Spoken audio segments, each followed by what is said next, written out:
How y'all doing this Sunday afternoon? Still early afternoon. How y'all feeling? We about to talk about some interesting stuff today. With your friends and family. Woo!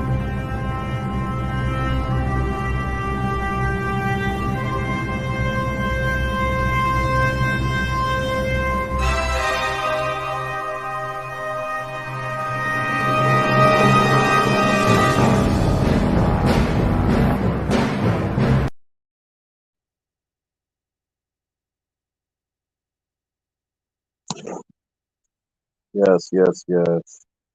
How you doing, Hybrid Ninja? What's up, Anton Faulkner? What's up, family? Good to have the Faulkner family support. You know, got to. Anything left to be civilized.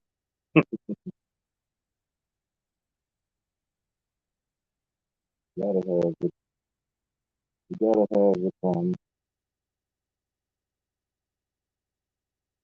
Gotta have your support. See, today we're gonna talk about some real interesting stuff. For a lot of people who forget, I spent X amount of years as a police officer and as a soldier. So I had to be well versed in a lot of this stuff. Okay.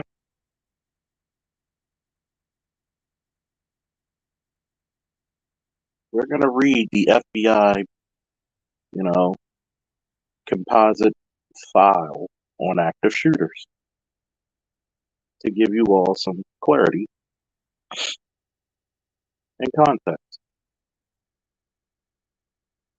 They had a 20-year review from 2000 to 2019 active shooters. Okay.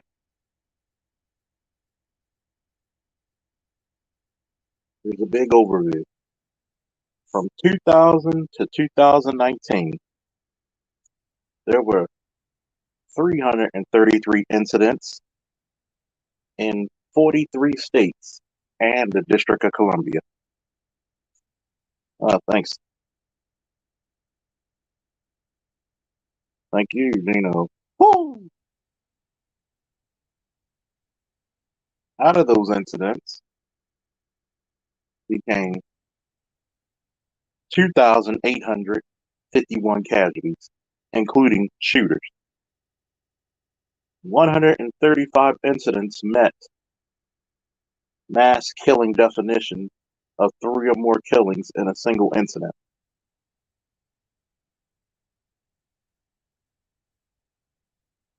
During those years,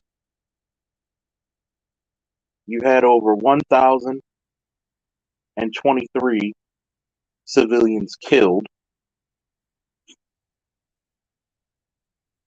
29 law enforcement killed, 10 security officers or agents killed. Wounded, you had 1,703 wounded, 80 officers, police officers, sworn officers wounded, 6 civilians wounded.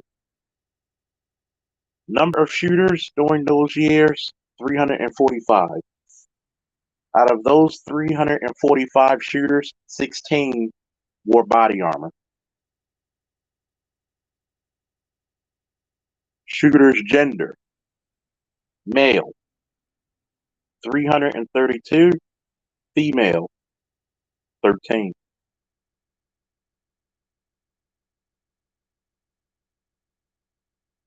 Out of all those shooters, 119 committed suicide. 113 male, 6 female. Other shooters' outcome. Shooter killed by police, that's around 67%. Shooter killed by citizens, that's around 4. 67 were killed by police, 4 by citizens. Well, I'm reading it wrong. Shooter killed by police.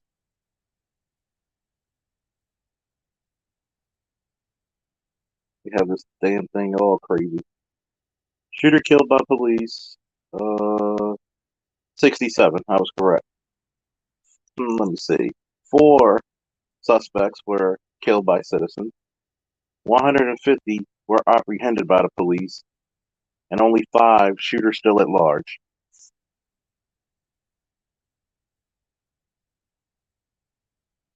The state, the state with the most active shooters is California with 42. The next highest is Florida with 27. Texas with 25. Well, probably increased now.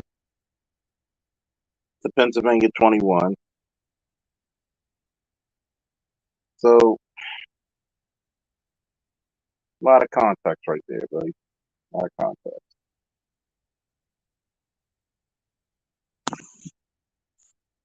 You can find this all on the FBI or just Google FBI stats.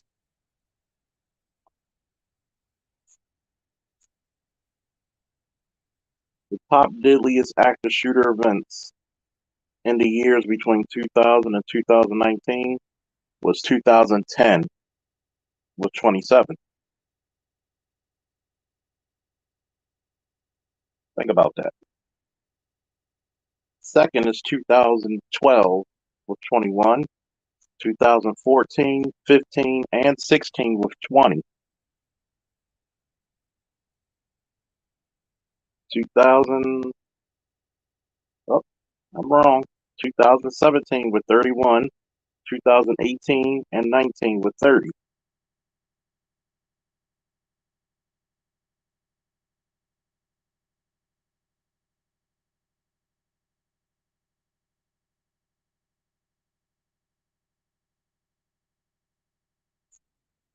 An overwhelming majority, which is 96 active shooter events during those years, were in businesses open to pedestrian traffic. 41 businesses closed to pedestrian traffic.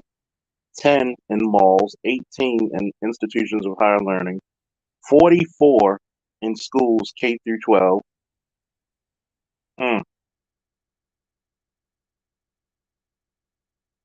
9 on military properties, 15 healthcare facilities, 15 houses of worship, 50 open spaces, 13 residents in one other location.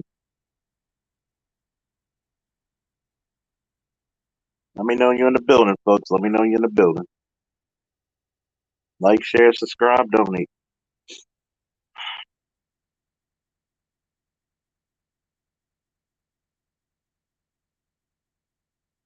You got to remember that a lot of this stuff is being compiled.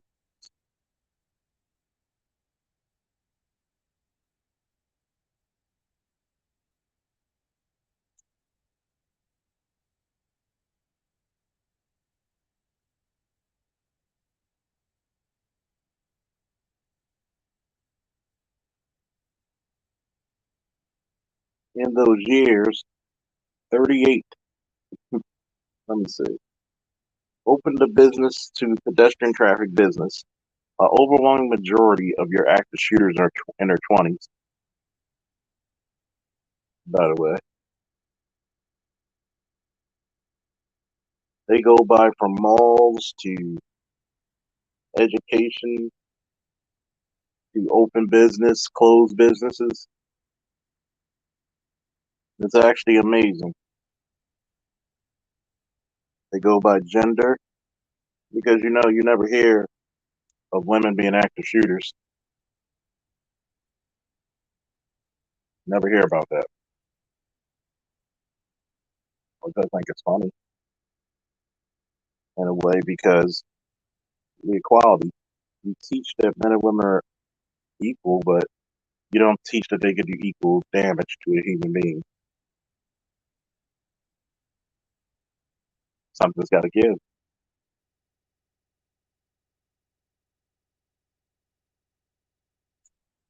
I'm going to try to, know, give you the link in the chat because there's a few things that actually disgusted me.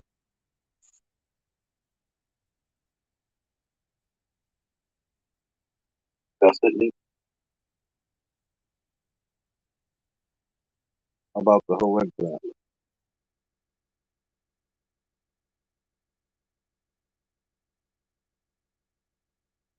There are some things that really scared the fuck out of me. And I'm going to do a little bit of a rant after reading all that. One, I can't stand a coward. For those of you who are new, I've been trained. They actually took us off the street for an entire month and was trained in active shooter responses. Trained for active shooter incidents. And a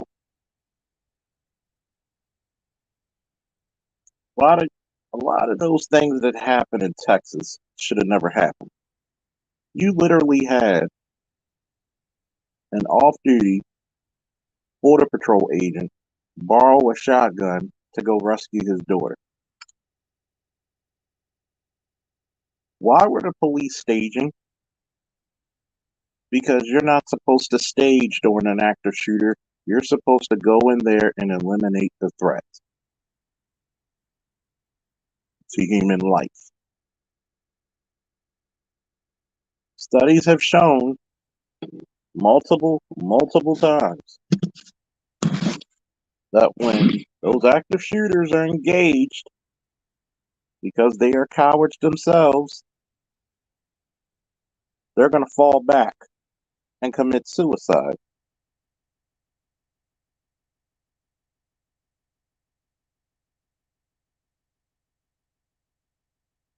But we have a problem. We have a problem because a lot of people, especially in departments, are not the people who should be leading. Okay? You don't give a command to stage and wait for SWAT and an active shooter. You go through that building with your team of three, four, or whomever, and you check that damn building.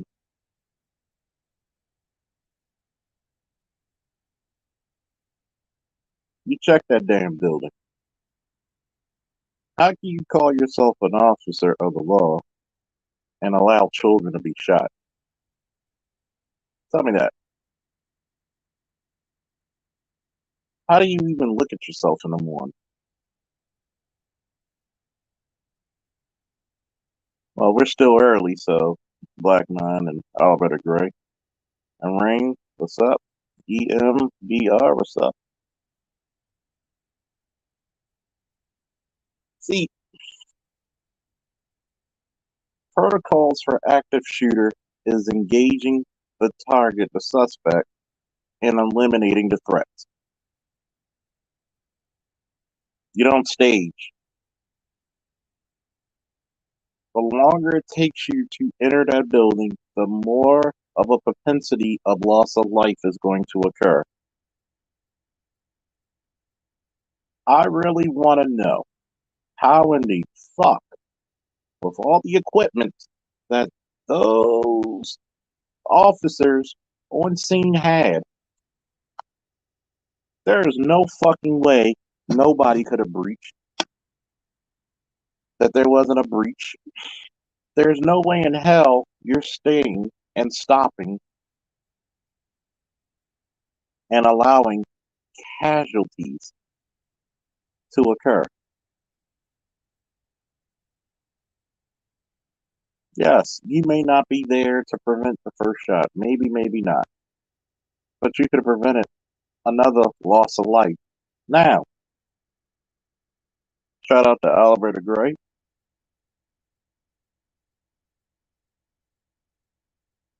We're going to have to take in consideration that it is bad, horrible, despicable to wait 40 minutes to an hour to respond to an active shooter.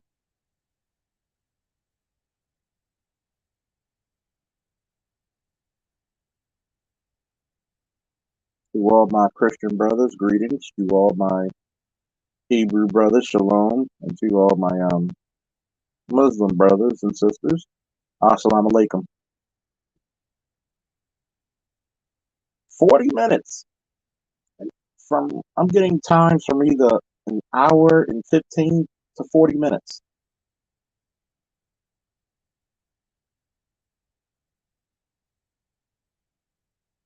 40 minutes.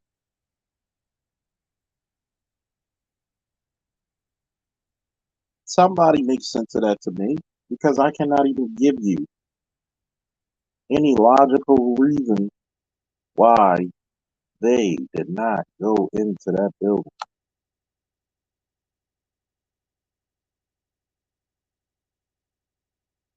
I can't.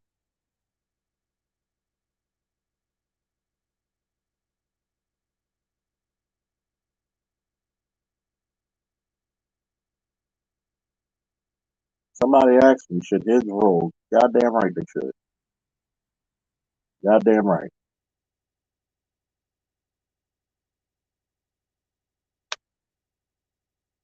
There is no fucking excuse. You wait 40 minutes before going in, and it took an off duty Border Patrol agent to borrow his barber's shotgun and go rescue his daughter before y'all even worried about breaching.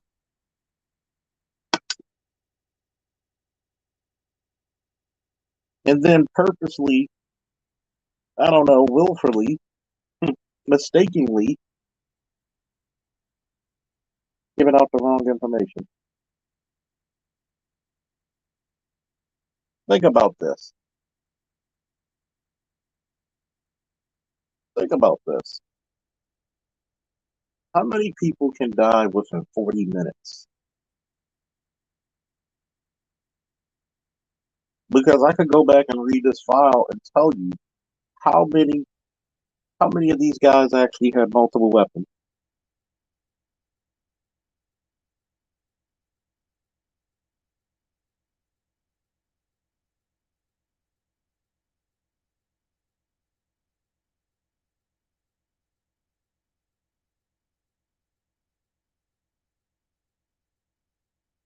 Out of 333 active shooter incidents between the years of 2000 and 2019,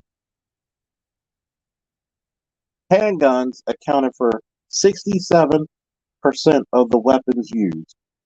38% out of 354 had multiple weapons. 38% of them out of 345 shooters, excuse me, had multiple weapons. 5% wore body armor. 4 had access to or deploy additional devices. So, once again, what's up, Mike V? Good talk, man. We got to catch up again soon.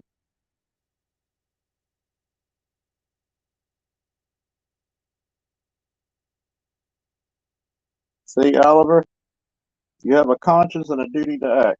Just saying, ain't no way I'm waiting for dispatch or command to say, okay, go in. No, you don't. You don't.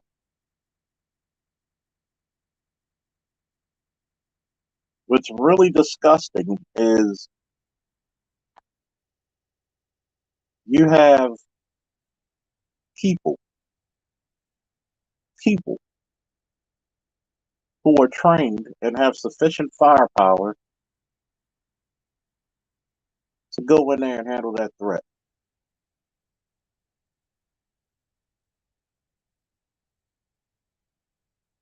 You know,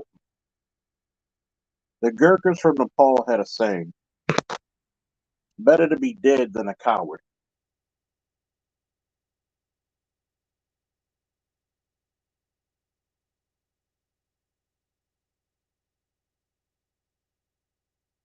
It's, it's fucked up. That might be very common in the years to come. I don't know if it's the pussification of the American male, but this is cowardice. Charles Irby said, this is the worst case of cowardice I've ever seen. There were parents without guns who went into school to retrieve their children. Yes, yes. That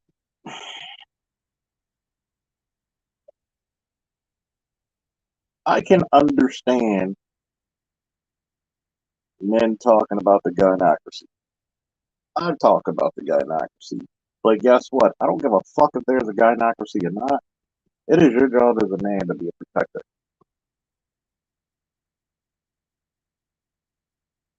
You don't do it for the strags. You don't do it for the ratchets. Do it for the children who are innocent. Okay?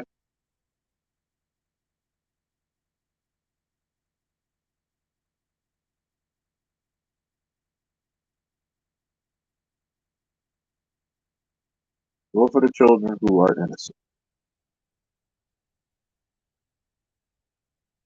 Oh, they weren't caught with their pants down. They were caught with their fucking knees buckling because that was some cowardly shit. That was cowardly shit.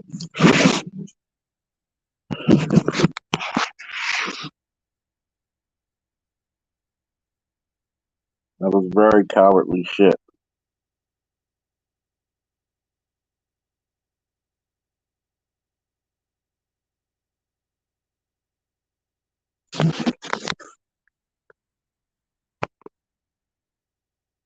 There is no way in hell that should have ever took place. we'll just go by the lowest time I heard. 40 minutes with an active shooter. Whoever was in command need to leave. Really. This is the reason why I hate it when you have the do nothing, hiding from the street, no common sense having motherfuckers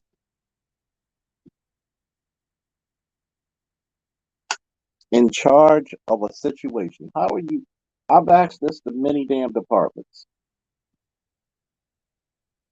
Why are there so many kiss asses in charge? Do nothings. Shout out to Black Dog for the Cash App support.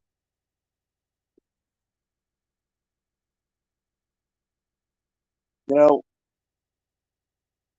once upon a time, you didn't even have the police out there first. You would have seen men of some character grabbing their shotguns, rifles, and handguns, saying, "We're gonna go get them kids out."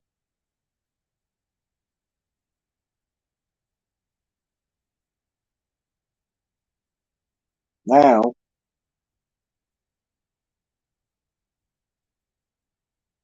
now you literally have the pussification of America. Yep, hug a thug.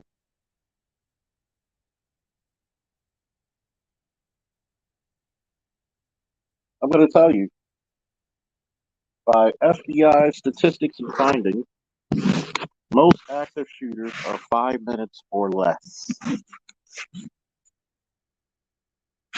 And let's talk about this gun thing again. Nearly 70% of the time, which is what, 344 times of an active shooter from 2020 to 2019. 67, which is almost 70%, were by handguns.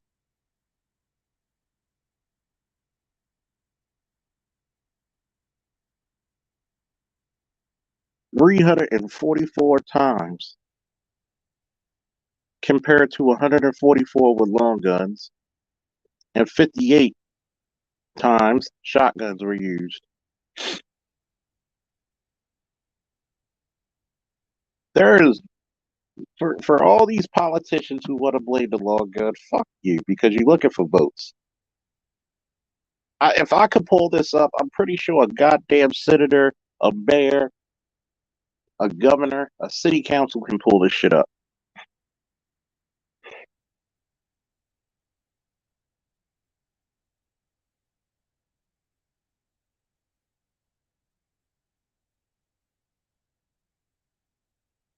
Think about this.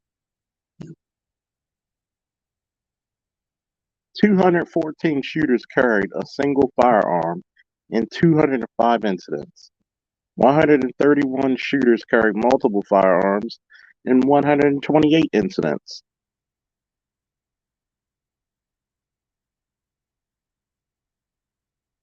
Additional devices. 12 shooters in 11 incidents had access or deployed additional devices. Improvised explosive devices, incendiary devices, smoke grenades, tear gas, canisters. Body armor, 16 shooters wore body armor. 5 at open spaces, 4 at businesses open to pedestrians, 3 at government properties, 2 at high schools, 2 at institutions of higher learning.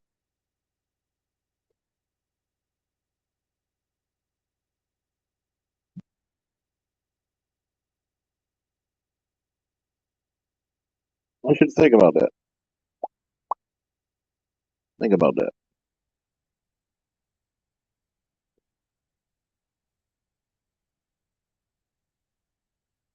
By the way, most of your active shooters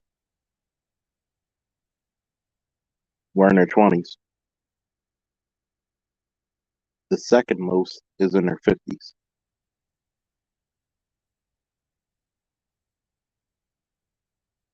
You know what I want to know is interesting. I want to know the race, religion, and economic status of the shooters.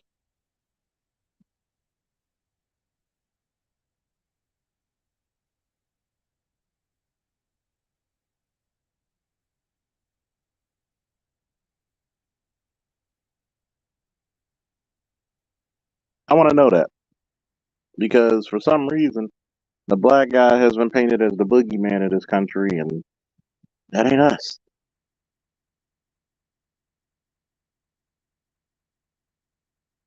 That ain't us.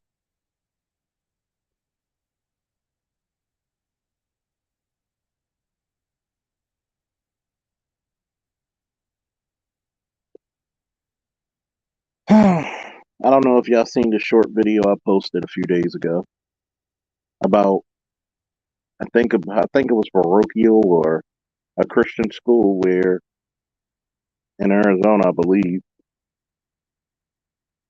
where the assistant pastor, the principal, chief of security, all carry firearms.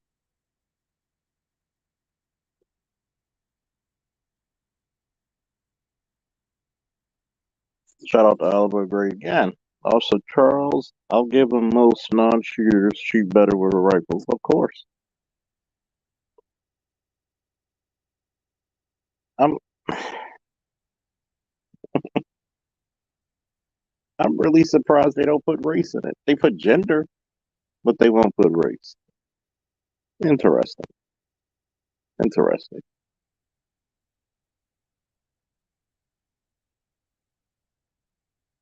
I find that interesting.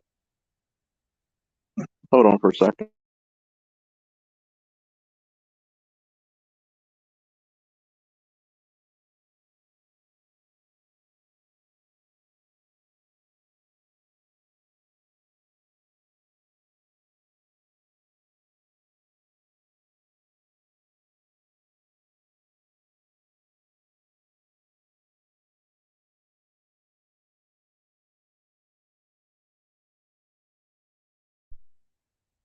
I'm back.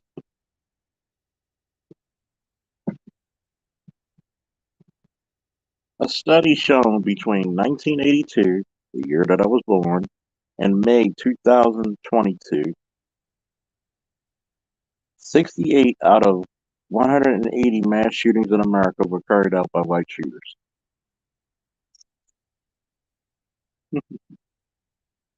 Compared to the perpetrators, was African American was 21 in mass shootings and Latino 10. I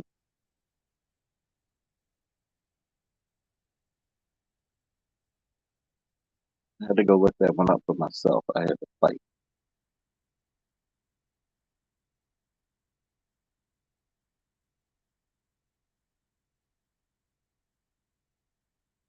See, this last shooter in Texas was the bully. He was trying to pick on people, but when people stood up to him, he couldn't take it. Why don't you bow down to me? Why won't they let me pick on them? Because a coward is as a coward does.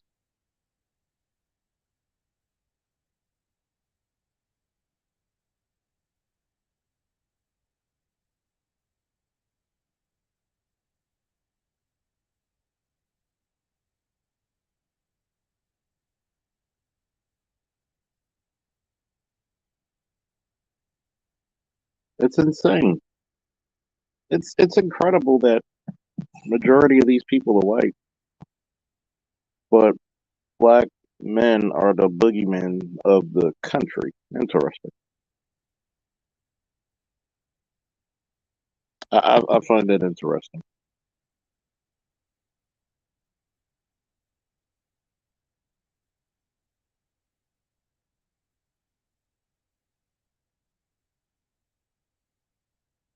Why was the school not locked down? Because the door was propped open by a teacher. A lot of people don't understand. that shit happens at the worst time.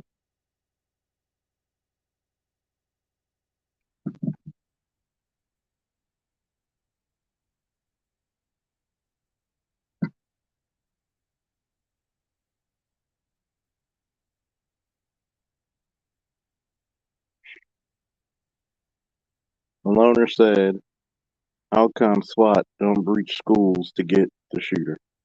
You're supposed to.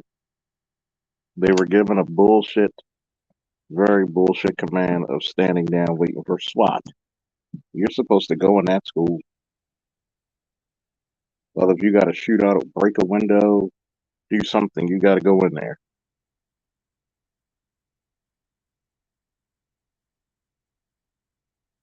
I'm really shocked that all the shit that I found is so easily available. I could even give you the statistics between 2020 and 2021 active shooters alone.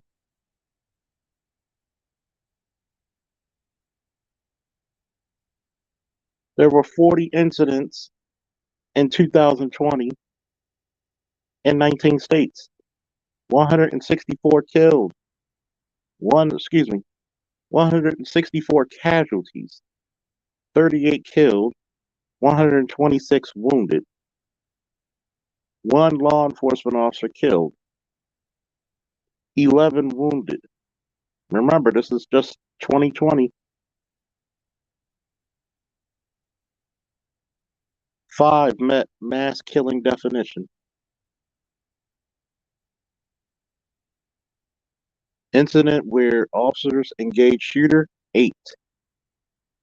Shooter's gender, 38 male, out of those 42 shooters, 38 were male, 3 were female, 4 unspecific. 1 in 2020 wore body armor. 7 shooters committed suicide. 4 shooters killed by law enforcement. 2 shooters killed by citizens. 24 shooters were apprehended by law enforcement. 5 are still at large. Now let's go to 2021. Total incidents, 61. You almost increased by 20 incidents, and this is just in 30 states. Casualties, including shooters, 243.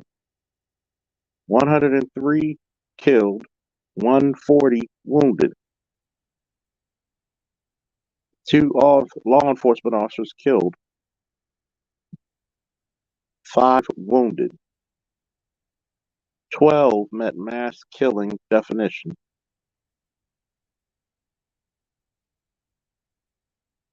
Incidents where law enforcement engaged the shooter, 17. Shooter's gender, 61, out of 61 shooters, 60 male, 1 female. 2 wore body armor. 11 shooters committed suicide. Shooters killed by law enforcement, 14. Shooters killed by citizens, 4. Shooter apprehended by law enforcement. Out of 31, 30 were apprehended, 1 at large.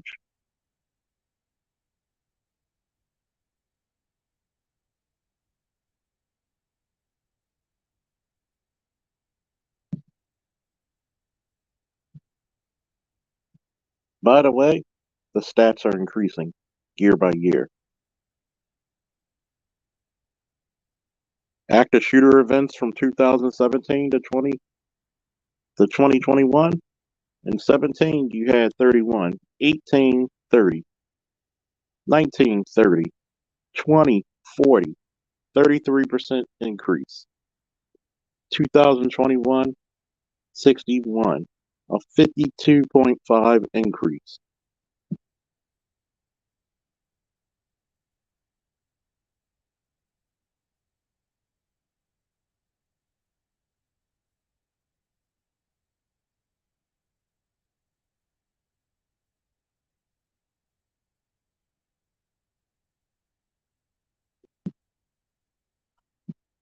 I'm here just to tell you what they found. These are the stats. You can look them up for yourselves. I'm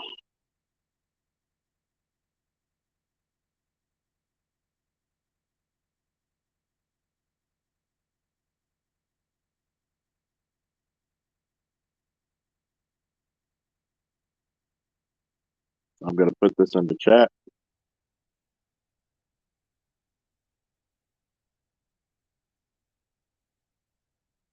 What does VGS always say? Culture sources. We're going to the source. Let me see. In 2021, active shooter incidents by month. January 3, February 2, March 5, April 10, May 5, June 12, July 4, August 7, September 6, October 2, November 4, December 1.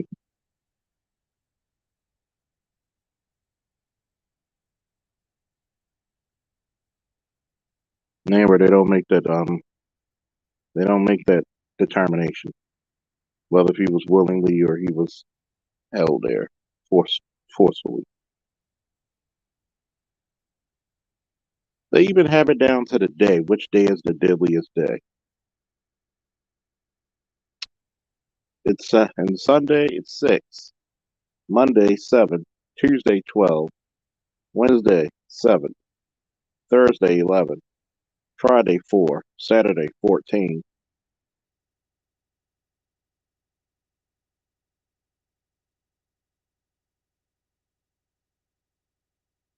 Between the hours of 12 a.m. to 5:59 a.m., 11 incidents. From 6 a.m. to 11:59 a.m., 16. From 12 noon to about 5:59 p.m., 23. From 6 p.m. to 11:59, 11. And that's just out of the 61 active shooter events in 2021. They even give you the deadliest days.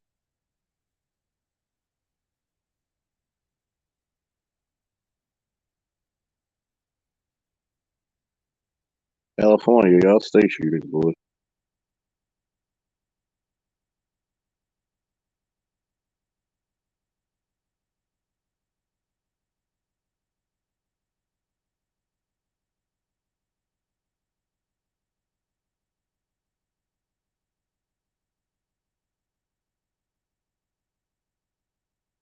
From 2017 to 2021,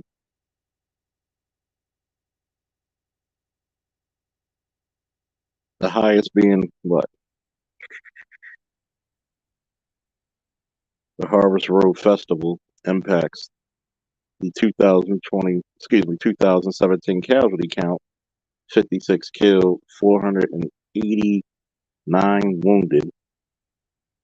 From 2017 to 2021, we averaged 345.25 casualties a year during that little span.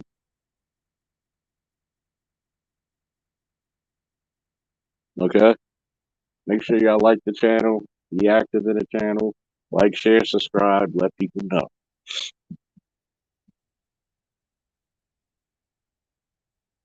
I believe that was the incident in Vegas. Incident in Vegas.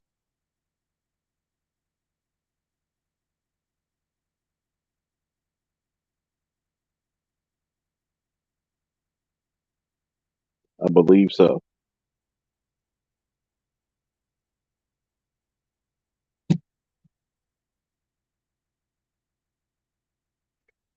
Okay. JLC. That was incompetence. If you are not smart enough to, to not follow an order that doesn't make sense, that shows incompetence. What's up, Redline?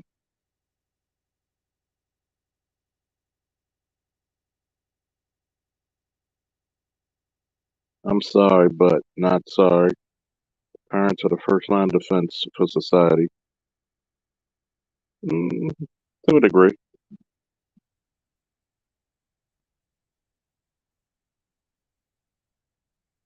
Active shooter incidents from 2017 to 2021, total killed and wounded. Remember, the Route 91 Harvest Festival shooting impacts the 2017 casualty count. Once again, 56 killed, 489 wounded.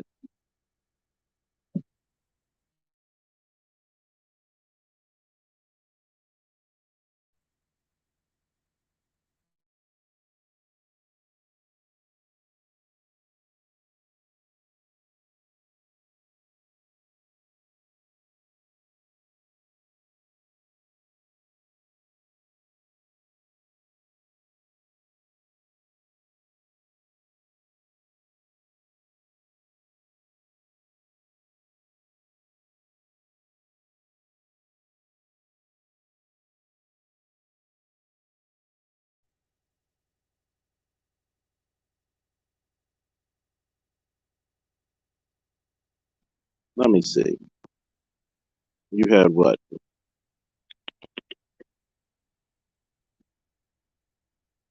591 in 2017 wounded, but yet you had 143 killed that year. 2018, you had 134, 39 wounded, 86 killed. 19, you had 156, but 102 killed. You had 126 in 2020, 38 killed.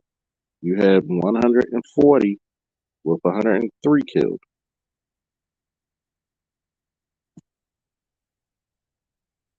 Just letting y'all know. In 17 incidents, law enforcement engaged a shooter. In 4 of those incidents, law enforcement officers sustained injuries. 1 was killed, and 3 were wounded from gunfire. In 1 incident, the first officer arrived at the scene was shot and killed as he engaged the shooter. In one incident, in one incident, a law enforcement officer was wounded after being shot in the chest during an exchange of gunfire. A protective vest stopped the bullet.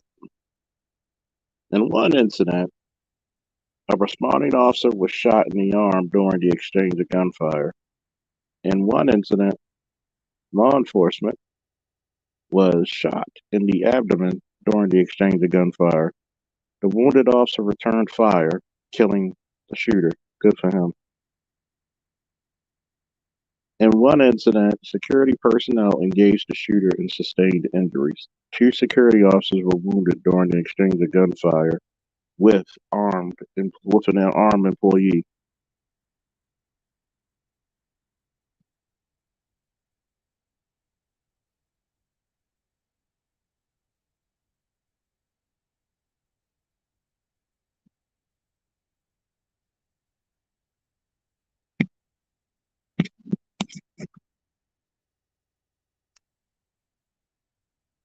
Well, if the audio is horrible, don't have to listen.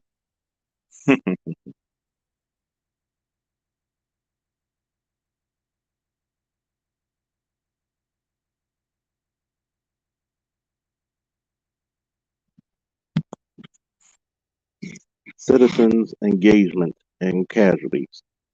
In 2 incidents, citizens engaged the shooter. 1 citizen sustained injuries.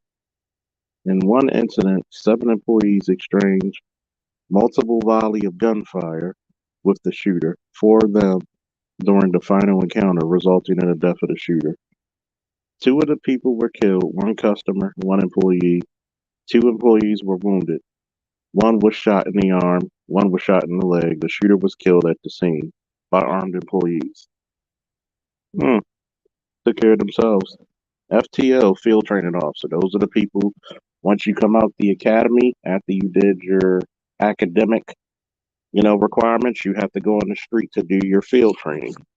Just like a surgeon has to cut a person before he is, shown that he's capable of being on his own. He has to have someone teaching them. Same system.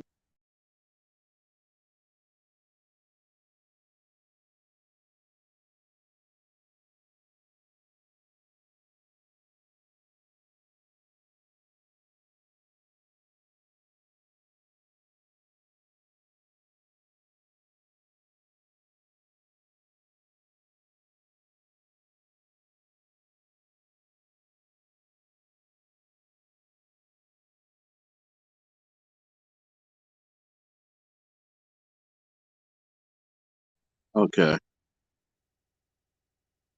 I'm going to read this, and I'm going to debunk it after I read it. Looking at the map of the school, I think local police would have been bottlenecked right into a kill zone if they had attempted to break through the door, so they waited for a tactic. You don't do that during an active shooter. Somebody write this in the chat. You do not stage during an active shooter crisis or incident. You do not stage during a active shooter crisis or incident. Hence the name active shooter. The shooter is actively shooting people. Why would anybody? That is tactically wrong. Horrible tactics.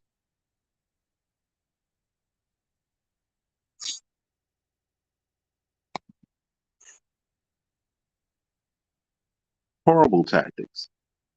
Horrible tactics.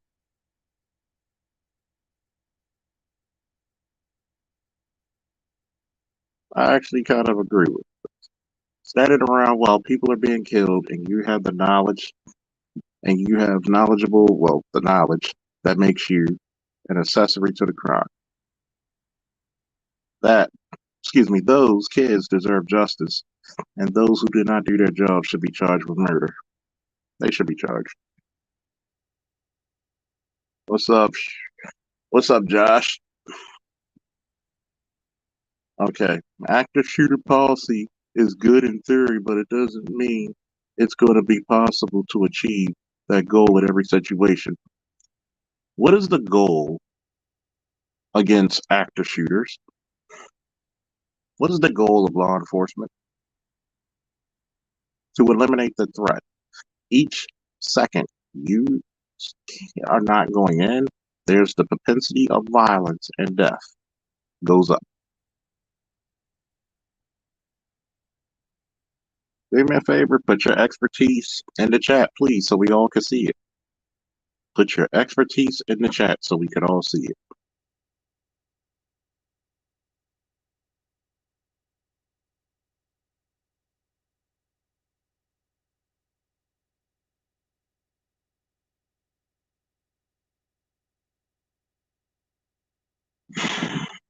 But put your expertise in the chat so I can see it.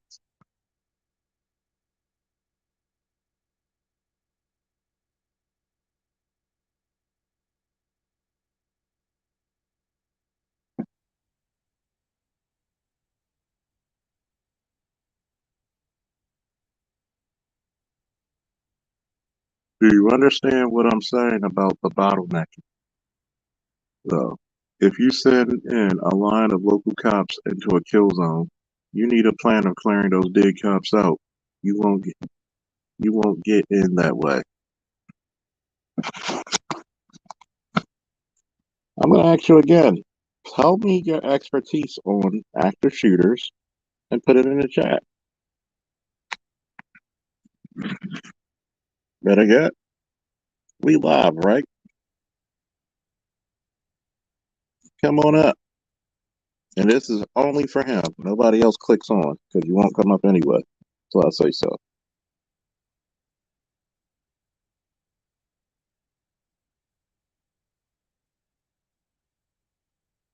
Once again, stop telling people wrong information. Because I am trained in active shooter engagement and scenarios, I am going to be held liable, whether if I'm with the department or not, because I have the sufficient training and know what to do. Guess what? I'm asking for you to come up or put your expertise in the chat.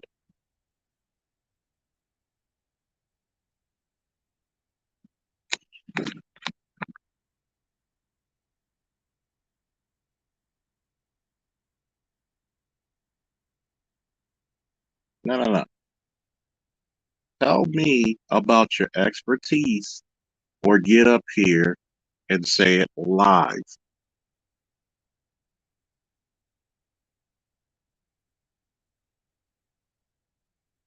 Which one is it?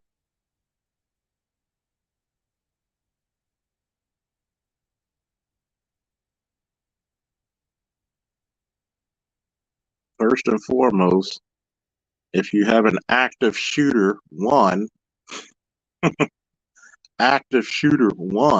you don't have a barricade situation. You have an active shooter. Get your terminologies right before we talk to me.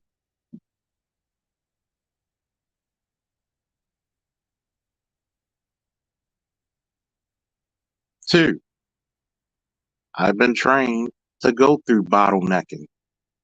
If the guy is right there taking pop shots, you send lead down range. You send sufficient enough firepower down range. That's what covers you. Yes, you may have dead cops, but guess what? The more he's shooting at you, the less he's shooting at children.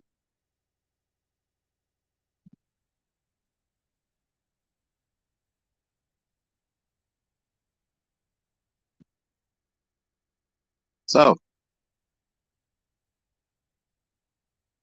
for some newbies, because I know people are new, can somebody tell this guy my expertise in the chat, please?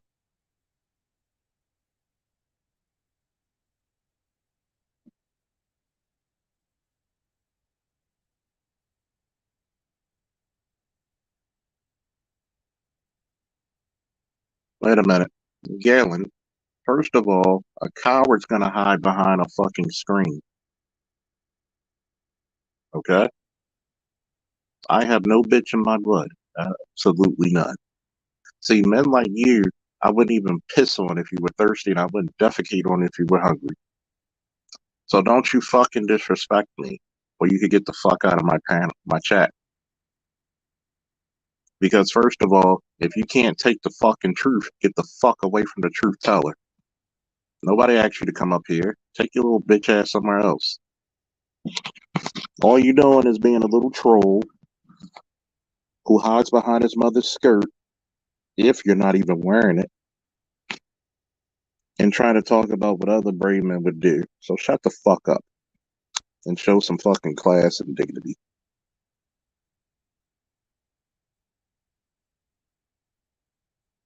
Not only will you have more dead local cops if you send them in charge and in like that situation, you'll have children killed in the crossfire, but shut the fuck up. Shut the fuck up. See, that cowardly shit right there is what got the children killed in the first place. If I'm bottlenecking a guy shooting, look, even if you're shot, you got body armor to cover at least your vital organs. You keep shooting and returning fire. You never heard of the terminology suppressive fire? Stupid ass motherfuckers.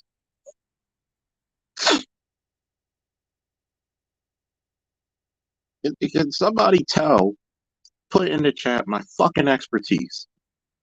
Because I've asked you to come up here. Since you want to tell me how to raid a building, how to go get an active shooter, since you're the expert right now, tell me, motherfucker.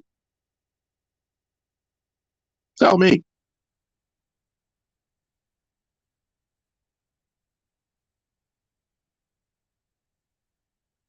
Tell me.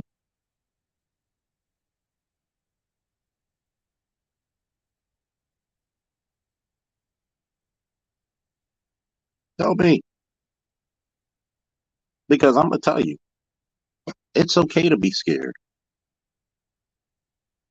You're a human being. You're supposed to feel fear.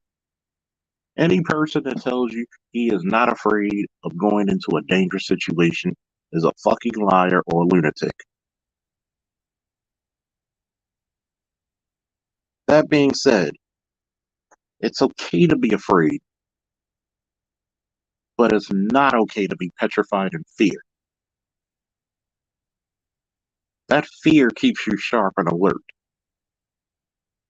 because your senses really start to be in tune.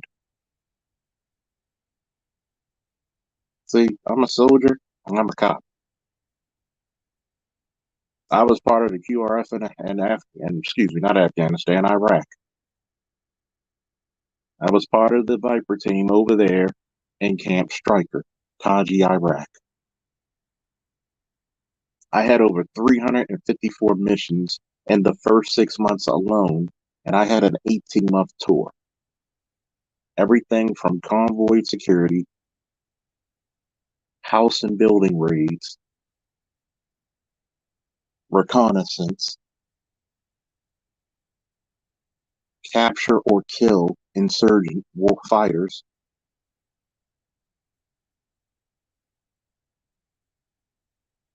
search and rescue missions, not only in Camp Stryker, but also in Anaconda and Fallujah, rescuing a Marine tank crew.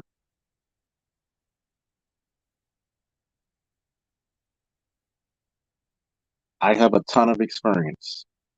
I've been a Baltimore police officer for almost 15 years in the Northern District, where I handled everything from disorderly conduct to shootings, robberies, burglaries, and homicides. I've even captured a few of these robbers and drug dealers and homicides. So I just put just a smidget. Oh, yeah, by the way, I was trained for over a month in active shooters, conflict resolution, diplomacy, and then what other extra shootings I've actually taken, other skills I picked up. So I'm going to ask you once again, put your dick on the table and show what you got. Go ahead. Because somebody who's dickless should not be talking to a horse. Okay?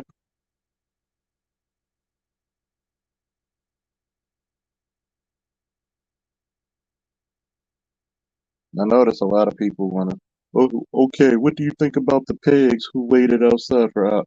I hate the term pigs. Call them officers, but I'll call them I'll call them cowards. Waited an hour. What the hell? Like, do you motherfuckers are Johnny come lately?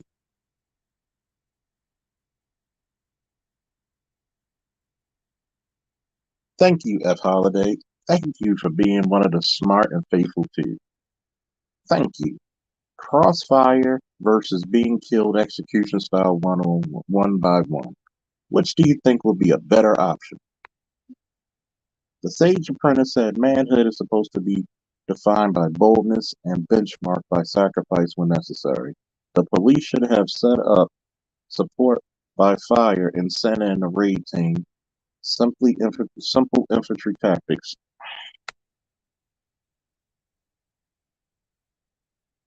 UFO, what is that? Kamikaze 1. What's up, man? Law enforcement trained and certified in active shooter, day, night, combat shooting, rapid deployment, first responder since 2001. Charles is correct.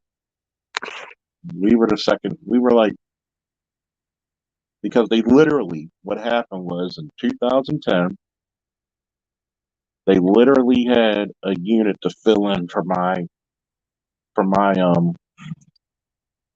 what do we call them? For my shift. The entire shift was taken off the street, and we had to go through active shooter scenarios for an entire month and diplomacy and community service for an entire month. So they actually filled in temporary, you know, they had some experienced officers with some younger officers, and they filled in our spot for a whole month. So we had to go through scenarios of active shooters with simunitions, which is similar to paintball pellets, but only faster, and they hurt a hell of a lot more. So once you're certified, you're you already know. Even if you're not certified, I didn't see one officer there who didn't have a sidearm and a long gun. What's the fucking excuse? Shout out to Sun is Raw Hot. Well, damn, dyslexia. Sun is hot raw. Damn. See,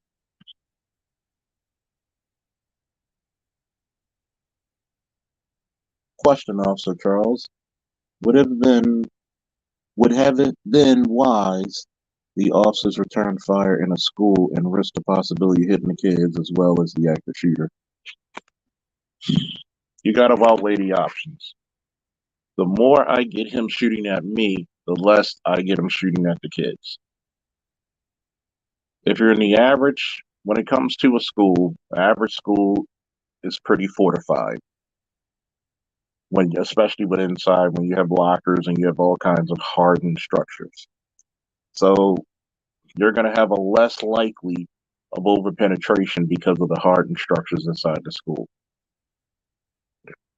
such as the brick, the concrete, the steel, and things of that nature, and the wood.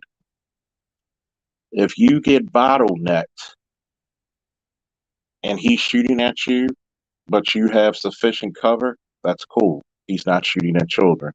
But once he tries to get up and move, you go in that bitch.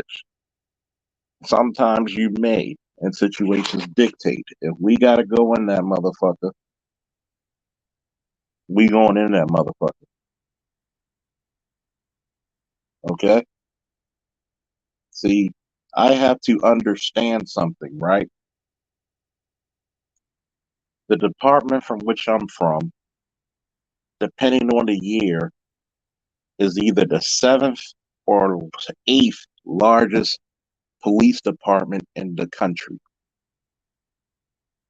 We're the 14th largest city, but we have the eighth or seventh largest police department. To the height of having 32 sworn officers. We're not even counting civilian, 32 sworn at the height of it. So, yes, sometimes people, make sure y'all get these little crappy motherfuckers out of here. Shout out to Electrician for the super sticker. Woo! See, this is the problem, right? You don't SWAT let me break this shit down because I'm here to clear up the ignorance. SWAT is for barricade situations, high risk warrants, not active shooters. You cannot, you cannot, during an active shooter incident, wait for SWAT because it's an active, dangerous situation. Okay?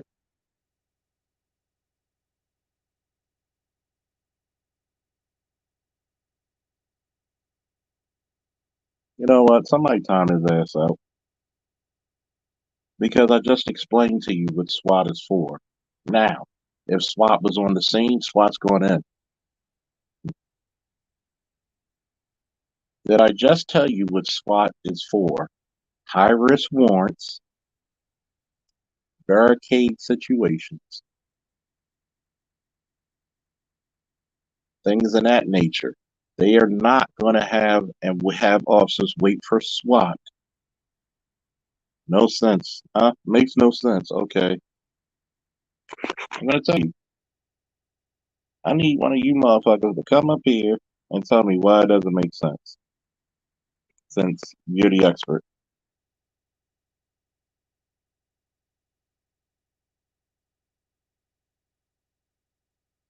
And even still, you get into that fucking place and you bottleneck him.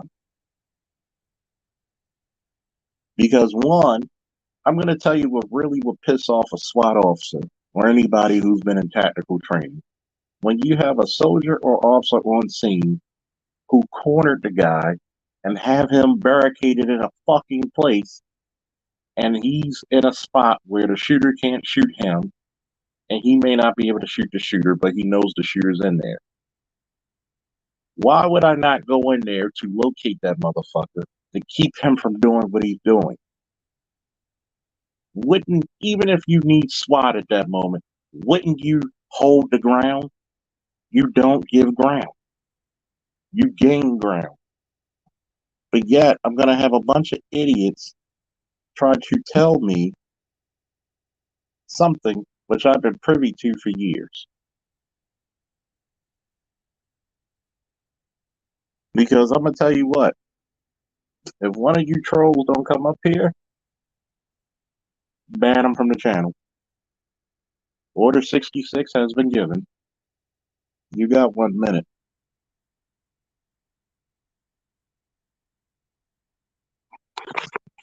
Yes, they should have went in.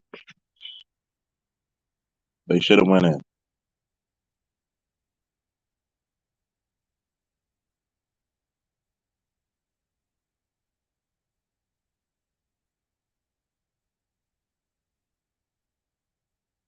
So it's an active investigation on what happened at the school. How can you speak any confidence without all the facts?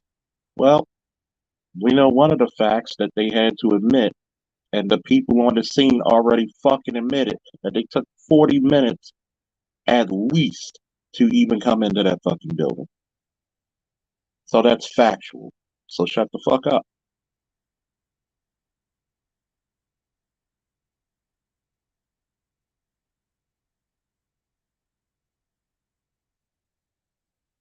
They had a school resource officer there on scene.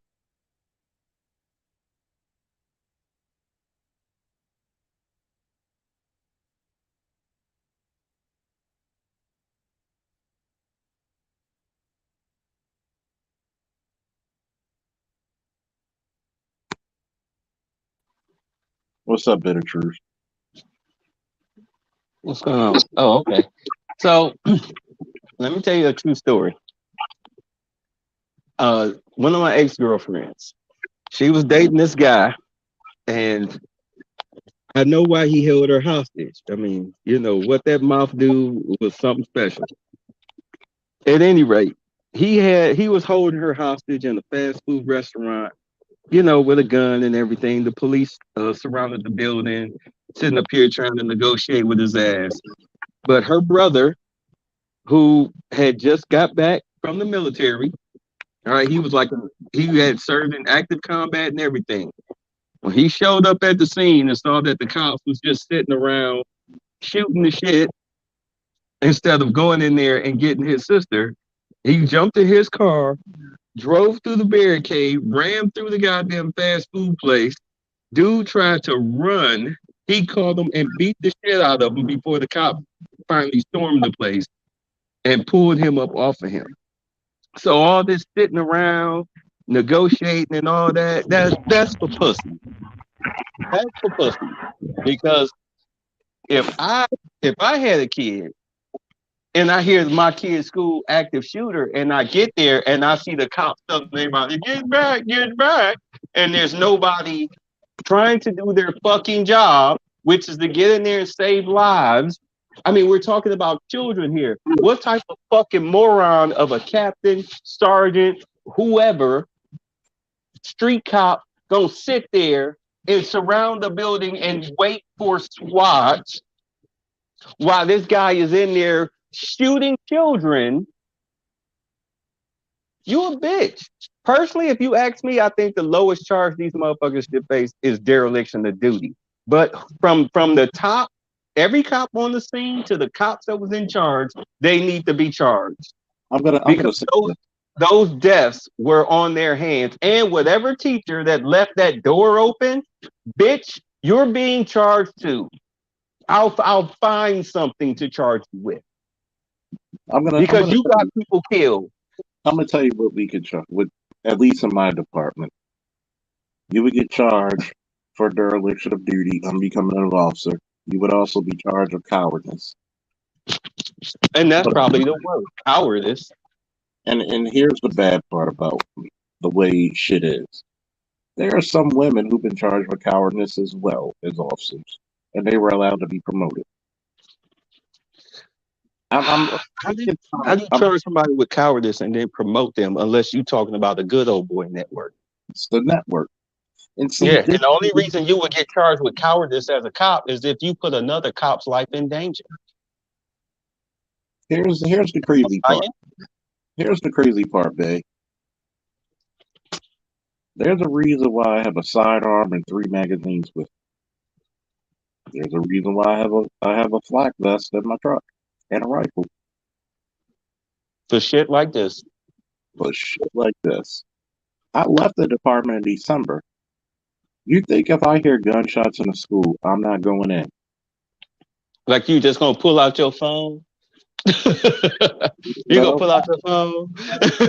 no, I don't. I don't. See, Knock. see, a lot of people talk, and I know there's gonna be people trolling because these are the same motherfuckers too cowardly to even protect themselves, let alone other people. I don't care what. If you don't want, oh, just to go to accuracy, okay, keep that to yourself. But fuck that. You're a man, and those are God, children. the gynocracy is what kept them fucking cops out of that building. Hmm. And see, this is the reason why when that woman held up that door and propped it open, the logic of the room went out with it. Because usually in schools, they have a locked from the outside, unlocked from the inside type of mechanism. Every every Because school is built if like that. Even private ones way out in the fucking rich suburbs. One way in. because you cannot, by fire codes, lock them in its totality. For some odd reason, some odd reason, you know, This stupid bitch had the goddamn door propped open. that's shameful. Hey, Even at my job, the like the double door, even though the double doors are not located in the back, you know, like where we take trash out, it's supposed to be the employee entrance. They tell us make sure those doors are locked. Make sure those even look. I'm gonna tell you how my job is built. You pull into the parking lot. The first doors you pass is those double metal doors, okay, for trash and employees. And then like less than 50 to 75 feet is the front door, which is open 24 hours a day, 7 days a week. They don't give a fuck about them front doors. Just keep these back doors locked. One way in, mm-hmm. period. One way in, period. Several ways to get out, but one way in, period, for a reason.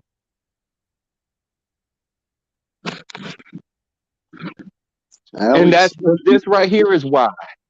Alex, if you want to come up here He don't and want to come. The niggas just want to talk shit in the chat because they think they smart when they dumb as a sack of fucking rocks. And I'm gonna be 100% honest with you, Charles.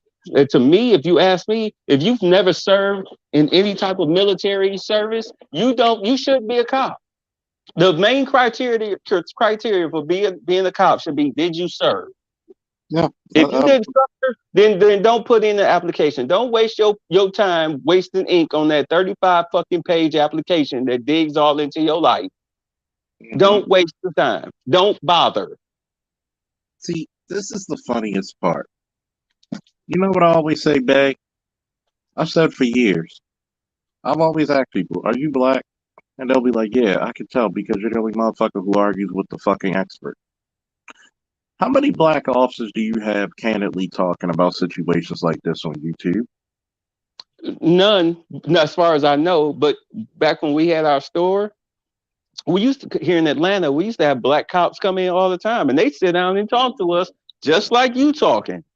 about situations that they've encountered, how they've handled it. One cop, she said she used to pull, this was in the 90s when it was illegal here. She would pull people over because the motherfuckers are so dumb, they think that they smoke in their car, only they can smell it, even with the windows up. You Mm-hmm. know what I'm saying? Never mind that the car behind you can smell that shit like they're smoking it. Motherfuckers forget what a tailwind is. At any rate, she's The next, pulled people over for the smell of marijuana, which is saw that common, they were just plain casual sense. smokers. Casual, yeah, it's a casual practice. It's a Uh, plain she saw, sense, but it's legal. Plain senses. yeah, yeah, but this was before it was legal. She pull them over, give me the weed, give me the weed. You got anything else? She would crumple the shit up and stomp it out and smash it onto the concrete and be like, "Don't do this dumb shit." Like, cause Yeah. the next cop won't. You won't get so lucky with the next cop. I'm giving you a warning. Yeah. Most of the times, there's a lot of black cops that look out for black people when they I've could had a have. couple of black cops look out for me. Huh? I've had a couple of black cops look out for me. And I'm gonna just say this, and I agree with y'all on this one. The next motherfucker who used the phrase "pig" to say that to a police officer, time them the fuck out. Why are they using white people words? I mean, I understand English language is white, but you know, that's a white people slur. What type of nigga is you? You know what I'm saying? Like, who raised you? Calling them pigs. That's such a 60s, 70s term. Nigga, update your terminology. See, God should I damn. break it? Should I break it down for these idiots that are really? And I'm glad we do have majority intelligent people here, but for the idiots and the detractors, I'm gonna break it down for you. I'm gonna break this down like a subject and a predicate, like a fraction. Okay. David here told Mario Lopez, fuck, but if you know you're charging into certain death and still won't be able to get through the door, your plan is terrible. It creates a pile of dead cops in front of the door.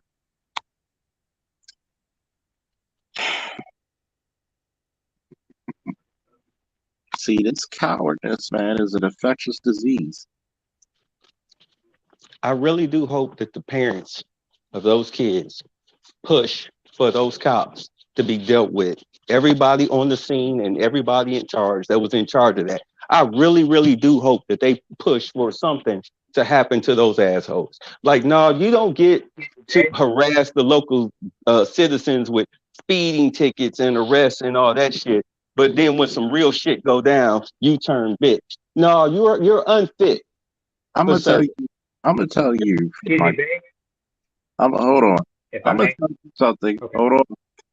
I'm gonna tell you something from deep down in my heart. You don't put a uniform on, whether military, fire, police, or medic, and not expect that your life is gonna be in danger. You signed it. You mean to tell me I can be a cop and not expect to do my job when it counts the most? I can't do that? You mean I literally have to go out here as a cop and risk my life in a real life crisis situation? I'm gonna say this once again.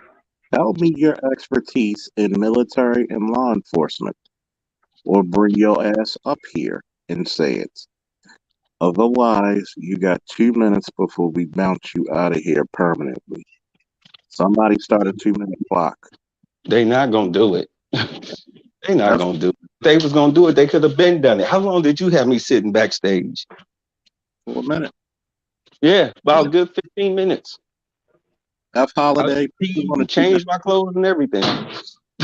Put him on a 2 minute clock. F Holiday. If he doesn't come up, boot him out permanently. Because you're not going to tell me about what the hell you're supposed to do as an officer. That When you're Stephen a cop. Uh, th- When you're not there's an even a op, fucking cop. Charles. go ahead. Yeah, there's an individual in the chat here who's claiming to be a cop himself. Should we have him come up? Yeah, have to come up. That's Come the on whole up. point. Rob Marsh, could you please come on I'm up? sorry, what's up? My thing. Rob It's Marsh, you can please come on. think about this. You had fucking housewives go up and get their children out at school. Didn't some of the cops who had kids there run in there to get their kids and Oh no, left the rest behind? they got their kids and other kids out. I beat the fuck out of that nigga. What the fuck? Like, where's the rest of the kids? They Huh? got there are some Huh? cops. Actually, the story was like, click on here. You got to click on this Huh? Oh my god. Ooh. Ooh wee.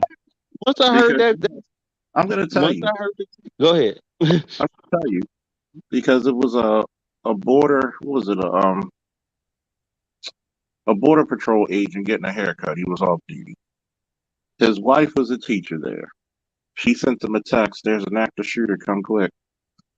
Somebody actively shooting. I love you. So he grabbed his barber shotgun and went there to go get his daughter and rescued other kids. He took the kids and all the kids that he could get out. Look at that shit. And he wasn't even a sworn officer of the damn state. He's a sworn officer. It's just that he was off. Of the And state. yeah, Like he police officer running around with a badge and a gun talking about some, let me clock in to do my 12-hour shift. even a border patrol law enforcement though. They're law enforcement. Yeah, but you know what I mean. That wasn't even his job. Yeah. He's border patrol. Yeah. What's up, bro? What's up? So Hey. let me ask you this question, if you don't mind. What do you think about the incident of the officers there on scene not going in that school for anywhere from an hour, 15 minutes to the shortest 40? What I thinking against like my background, this is my 16th year on. Thank you for Intact training and being around people that's been in the military, and from the knowledge of what I heard that was happening was that the guy had like an AR-15 with like live rounds to a point that he was shooting through cinder blocks. And the officers that did respond, they couldn't get to the door because it was locked, so they couldn't shoot the door. I've never seen a door being shot open in my life unless it was a wooden door. So it's a very harrowing situation. You have to Windows don't exist. have emergency services. So like Windows don't on my exist. side, that don't exist down there. So they have to wait on Windows border don't patrol. exist in a school. The what? Windows don't exist in a school. Hold on, Dave. Let him Because finish. Let him finish. an elementary school at that, which means that it's probably just a one-floor building. And if it is 2 stories, you still got windows on the first floor all around the building. So go ahead, tell the story. Well, I don't know the About the layout. door. I don't know the layout of the studio. I mean the school. Like in New York City, you don't have classrooms with windows pointing towards the hallway. And if they do have windows, the building's stacked up. So for a regular ranch type situation where you just have one floor, could they have shot through the window? I don't know. Possibly, but how are you gonna shoot and not hit kids? You don't know That's the not layout. what I'm saying. You have shotguns. Every officer, not mistaken, Charles. Every officer has a shotgun in their car, right?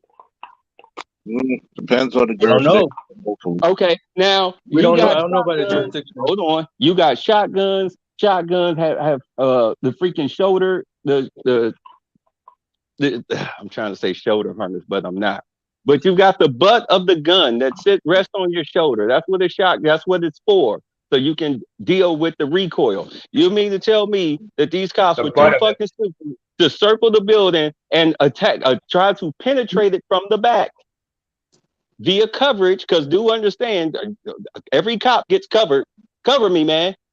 While they go to penetrate a building. Once you get in, you unlock the door. You can easily unlock a door.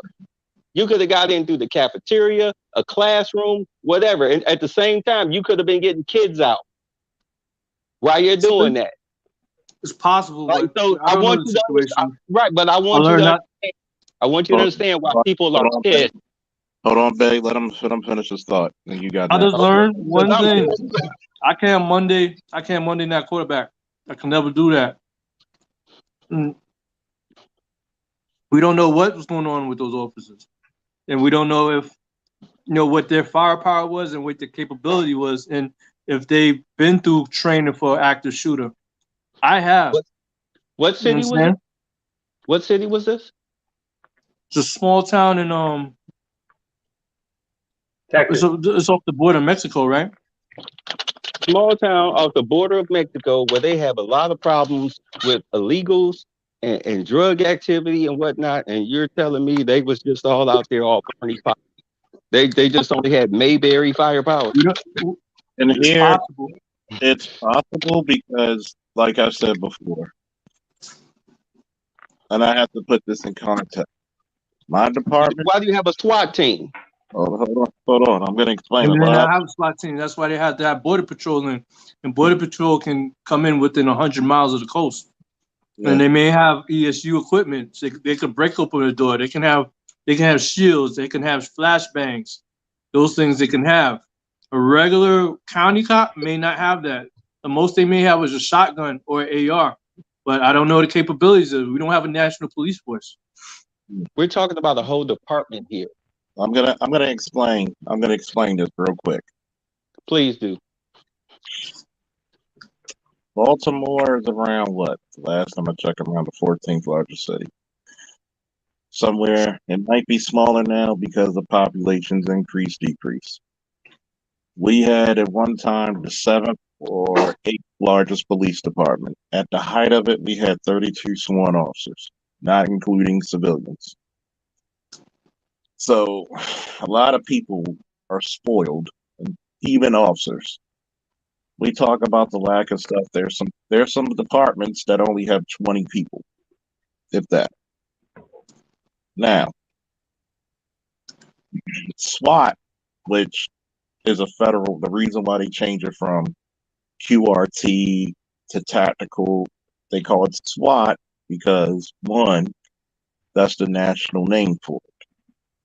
Two, they get federal funding for it. 3, a lot of people, and this is the reason why I said I started this channel almost 2 years ago to get rid of the ignorance of military tactics and law enforcement procedures. I think I've done a good job so far. So a lot of it when it comes to this, you got to look at the department, you got to look at the training. But even without the training, as an officer, it's a bad look to do nothing. It's a bad look to do nothing. Even if you would have, depending on how the school is and depending on how we do it, we're going to try to get in that building as best way to can. And if they actually tried and you have parents make entry, that really makes it look bad. When you have when you have parents and an off-duty border patrol with a lone shotgun make entry and rescue his wife, his daughter, and other children that he could, that's what makes it look bad. And here it is, because when I look at, what pissed me off about shit like Columbine and Virginia Tech, I understand. That was like the first major thing. It's new. People had the wrong tactics. But Columbine's over what? 90, that happened in what, 99? I graduated 2000. That's well over 23 years. Doing patrol, you got to yesterday. Okay. Hope you get, bro. I hope you get well. You're welcome. That's well of having developed tactics. And what happened was, okay, maybe they were trying to get sufficient weapons. Excuse me, Charles, one moment. Maybe they're trying to get sufficient Charles, hold on weaponry a to get. second. Hold on, Uh, hold on. I'm not excuse me, finished. Officer Marsh, sir? Yeah, Can you hear me okay? I can hear you. If it's not too much trouble, could you please turn off your camera? And if you could, you use your headset if possible so you can hear us better. I don't have a headset. Well, hold on a second. You know how to do that? Oh, you don't have a headset? How would I? You need me to turn it down? Or, No. Just press Okay. cam. This is cam No, right there. turn off your camera. You press the camera, the camera icon. There you go. There you go. Thank you. welcome. Yeah, sometimes interfere. So- Sometimes, the video feed can interfere with the signal. But go ahead, Charles. So, if you're having sufficient weaponry or tools, okay, because yes, there's some barriers that are harder to get into others. Once you have that sufficient weaponry, even though you're going to go in anyway, and you're going to find a way to get in. So, that being said, they knew that it's a bad look. If parents could come, find a way to get in that building, and this commander, this captain, major, lieutenant, whatever his rank is, gave us a little stage. That's bullshit.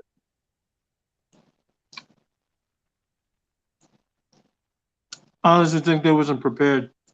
Yeah. And they, it was this oh shit type of moment, and they totally lost their wits. Mm-hmm. I feel they wasn't sufficiently trained, and they didn't have the firepower or to know how to do or to move in that type of stress. I can go with insufficiently trained, but I think the rest of that shit, I mean, like you said, small town, sitting on the border of near Mexico with as much bullshit talk that these Republicans, because understand Texas is a red state, all this talk and fire and brimstone about legal aliens and rapists and drugs and all this shit. You telling me that this town, this is how they handle it because they're equipped and they're not well trained and all of this stuff. I want you to understand that I'm looking at it from the eyes of a parent. I don't want to hear no motherfucking excuses. I want heads to roll. I don't want to hear shit about no guns, no tanks, no SWAT. I don't want to hear none of that shit. I saw what you motherfuckers did, which was stand around and let them fucking kids get murdered for damn near a fucking hour because you was too much of a bitch to do your fucking job. Heads need to roll. Fuck the excuses. There's a guy from officer from Baltimore that has a a podcast, and they're talking about like different law enforcement situations that happen. You got fucking grown ass men and women running in to get their fucking kids, but you standing there on camera. Get back. Fuck you. Fuck you. Kids are getting murdered. Yeah. Here's the crazy thing about it. I'm here. You waiting on SWAT? God damn it! I'm special weapons. Yeah. Let's go. Let's go. This is why people used to form posses, and this is why you have militias. I mean, posses is for rounding up a bunch of people and going to get a motherfucker. Here's the crazy. Militias are supposed to protect the community where the cops fail. You even have cops who are in militias. And this is the best those people could hope for. This is the end result that they got. How are you now pissed off? We don't know none of them fucking people. But these are kids. These are defenseless kids that were let to be murdered because of some bullshit excuse. I don't want to fucking hear it. Because if that was my kid, If I was about somebody to. gives me some bullshit excuse about a gun or a tactic or whatever, I'm gonna punch them in their fucking face. I'll do the fucking time. Well, I don't want to after hear none of that shit. look at this. None of it. Just This say, hey, happened. you fucked up. I mean, this Hold is on. this is a this is a I'm reality sorry. that's happening. Let him And talk, man. You gotta let him talk. I'm emotions sorry. I'm aside, just fired up. emotions aside, I'm a parent too, and I live in New York City, right? And there's certain things that parents don't know about these schools. They don't go through, and a lot of schools don't have active shooter drills, and a lot of a lot of law enforcement agencies, they don't train for this. You know, I'm just fortunate to be in an organization that does. You know, I know how to clear rooms. I know what to look for. I've actually had an active shooter at Woodhull Hospital and never got televised, but we got the guy, we got the gun, and we got him before he can actually enter the hospital. And this is in Bed-Stuy, Bushwick, a busy place. Now, my thing is, if I Oh did wow. my job, I'm not making headlines, you know. But I had the resources, we had the radio, we had Citizen app, you know, and we just had a good team. I don't feel that a lot of jurisdictions have cohesiveness and situational awareness to attack an issue. You know, for a small town like that, the last thing they're expecting is to be victim or be prey to a shooter like that. And that's in the response time. You Yeah. know, this got stuck to the back, and somehow the door was open, and that has to be looked at. You know, what you got to look at the protocols for them. Do they have FEMA training? We don't know. You I'm gotta gonna You say, know, Good, look. good explanation. I Bitter. don't Team care bitter. about you. I don't care about your training. I don't Hold care on. about your tactics. But to stand there for damn near an hour while an active shooter is loose in the school killing kids, you a bitch and you need to be fucking charged with fucking murder, something. I don't give a fuck about protocol. Kids are dying. You're a cop. Okay. I don't care if you got a 25. Get your ass in there and do something. This is what we pay you for. when Get somebody's this. if somebody's shooting, if they're shooting through cinder block and you get shot in your neck, I don't you can't help the care. rest of the kids, right? That's your So job. if Hold there's on. 4 Hold officers on. in there, I don't know how many people are there. You got to have people to assess what's going on, and you still need to try to get to the guy, but they couldn't do it. I don't know how. I For don't an know why. hour. For an hour. Yeah, see, you can't explain it because you know that in the district that you work in, you know that shit would not happen, would it? We have a quick. Let's say we have ESU. It I wouldn't know my happen. 9mm has hollow point shells, and it's not. I can't shoot through a cinder block. It will ricochet. Would that happen at your precinct? This event here, would that have happened at your precinct? Is that how y'all would have handled it? Whether y'all got the tacticals or not? You telling me that a bunch of your fellow officers, including you, and you didn't. You said you didn't. But you saying a bunch of your fellow officers was just let you run in there by yourself. I'm gonna answer that question. I'm gonna answer How that can you question. run into a place where it's locked? That's what I'd like to know. I just asked if the place had windows. Okay, clearly it had windows. You got a squad car. Ram the fucking door. That's why you have the damn. Anybody hear Not me? TV, bro. It's not TV. Anybody hear me? Hold on. Mark, Oh my Mark, hang god. on a second. Anybody hear me? Oh, Babe. I got it. Charles, yeah, we can hear you faintly. Oh, can anybody hear me? Okay. We can hear you, Charles. Barely. What happened? You're on speaker. I mean, Bay could come back if he chooses to. Come on. If you look at their general orders, their policies, or whatever the fuck they call it, SOP, standard operating procedures. A lot of departments, like I said, I come from what jurisdiction are you in? Oh, by the way, Ron. If you live in town. Me? Hey, Ron, what jurisdiction are you in? I'm in Brooklyn North, NYPD, NYC, New York City. So you're basically one of, if not the largest police department in the country. Yes, sir. So many of tactics are going to be very similar to my jurisdiction. Yeah. Many. I lived in Baltimore, by the way. Shout out to Morgan State. We're now entering what? The girls get a hell of a lot prettier. Hold on, your volume is kind of Yeah. What about now it's better. Okay, now it's better. a lot of people have to take in this?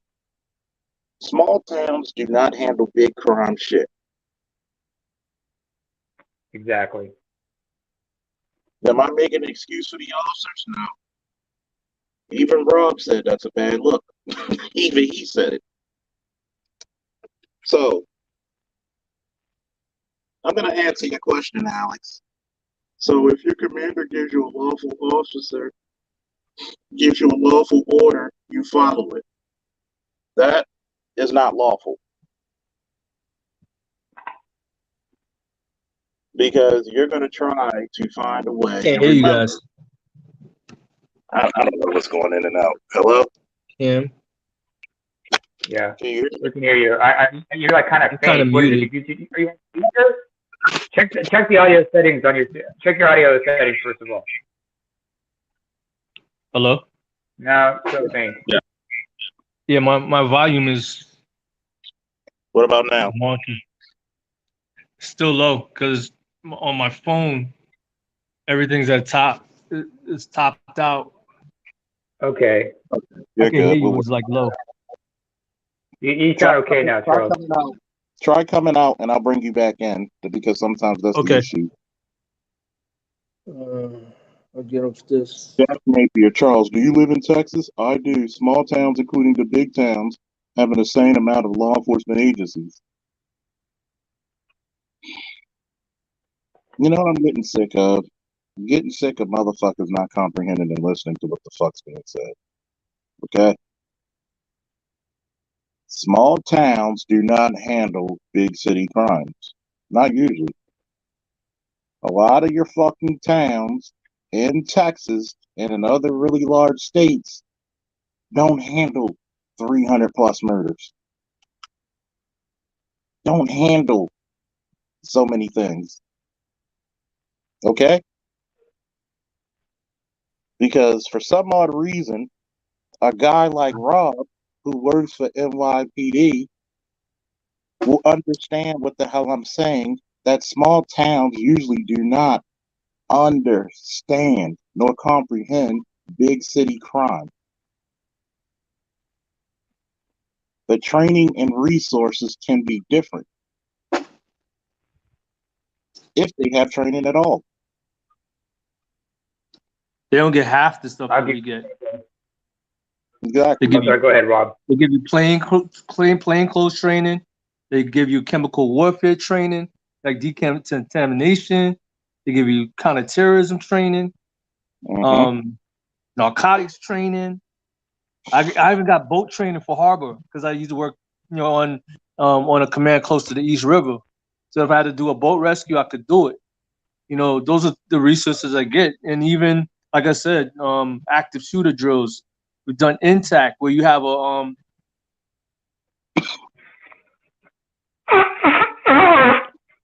Excuse me.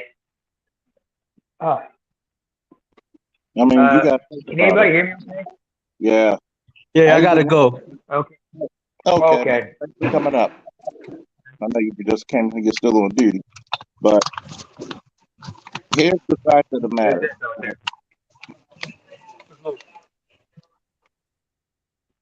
Charles, let me give you an example of my situation, if I may. Go ahead. Okay, first of all, I live in a small town that's like just under 5,000 people. Now we have a sheriff. We don't have a police department here. We have a sheriff's office. Although up here, we have a national police force. But technically here, it's a sheriff's office. But here they don't have any actual officers. Most of the officers come from a nearby municipality that's about an hour's drive. So even though they like to have one officer, they have officers here who are all assigned here. They're all based in the next municipality. So whenever shit happens, they have to drive here within about an hour or so. Yeah, which is not good compared to Baltimore, Let me see. It And takes it's a about. small town, so everybody knows everybody. So the cops, they don't have to worry about shit like that. Last time we had a serious crime here. It was 2018, and it was a murder in my own actual building. That's called Tuesday in Baltimore, kid. Uh, I'm gonna explain because there's a reason why Jack Napier. I'm gonna explain this. You can have a bunch of fucking jurisdictions in your state. When your fucking officers don't have the training, the equipment, nor the experience to deal with shit, that plays a vital role in how things get done. Okay? You need to really stop trying to fucking, as my boy Josh, who's in the chat would say, too many of you are trying to reply to my statements and not comprehend. I'm going to tell you, if it comes down to the preservation of life, which is the officer's number one duty, yes, and my sergeant or my lieutenant would to say, stay here. No, we're not following that order because it doesn't make any fucking sense. It's not lawful when people are crying for help. That's not a fucking lawful order. Tell me what officer is going to get charged and fired for trying to save lives? And by the way, Rob, thank you for your service. Thank you for being a subscriber, and thank you for your words coming up here and giving us your information and knowledge. I think of it as it'd just be recommended if he was giving. What is that? Was that me? Oh, Charles got an echo. Was that me? Oh no, that ain't me. Yeah. Now I was saying the only thing I could think of is that officer will probably be reprimanded by his superior because he disobeyed orders, but it saved lives. He or she ain't gonna get suspended. Not gonna get fired either too, because the life is saved. Because that's what the main mission is, saving lives. Especially if that officer's face makes the front page.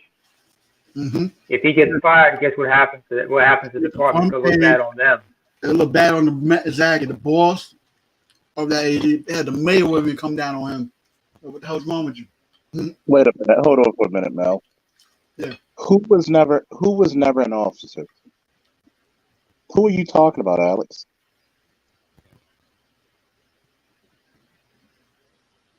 What are you talking about? Get this goddamn clockwork on this dumbass picture. Who are you talking about? Because one, I'm telling you privy information. You couldn't tell that I was an officer. So you got to look at it. Yeah, you can have a billion jurisdictions anywhere and everywhere, but guess what happens? A lot of these motherfuckers don't train. A lot of fucking standards are not sufficient across the board. A lot of motherfuckers aren't caught with their pants down, they were caught with their knees buckling. And it showed how much they were caught. Yeah. This is down in particular. How close is it to the border? Hold on. Okay, sorry. There's going to be a lot of heads rolling because of fucking incompetence. That's what it's going to be called. It's going to be incompetence by the leadership. You have incompetent leaders. They're going to say, this is what's going to be said. Don't get mad at me. Just listen to what I'm saying. There's going to be called incompetency. No faith in command. No faith in leadership. It is very hard, I know. Yes, not all jurisdictions have the funding of a New York City, of a Baltimore, of an LA, of a Miami-Dade County, of a Chicago, of a Detroit, which are big cities, of a Las Vegas. But I'm going to tell you one thing. You fuck around You fuck around and you have parents, I mean fucking unarmed housewives, rescue their children. And you telling me you can't go in or don't go in, there is no fucking excuse for you. The excuses are done. You're going to be held liable for those deaths, man. Yes, there's very much potential in liability for those fucking officers in command.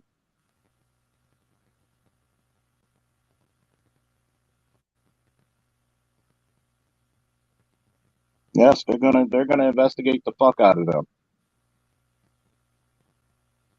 There's gonna be a lot of shit, a lot of heads rolling. Don't be surprised if that fucking chief don't get removed. If they have a police commissioner or chief, sheriff, I don't know who it is. Don't be surprised if that motherfucker doesn't get relieved of duty.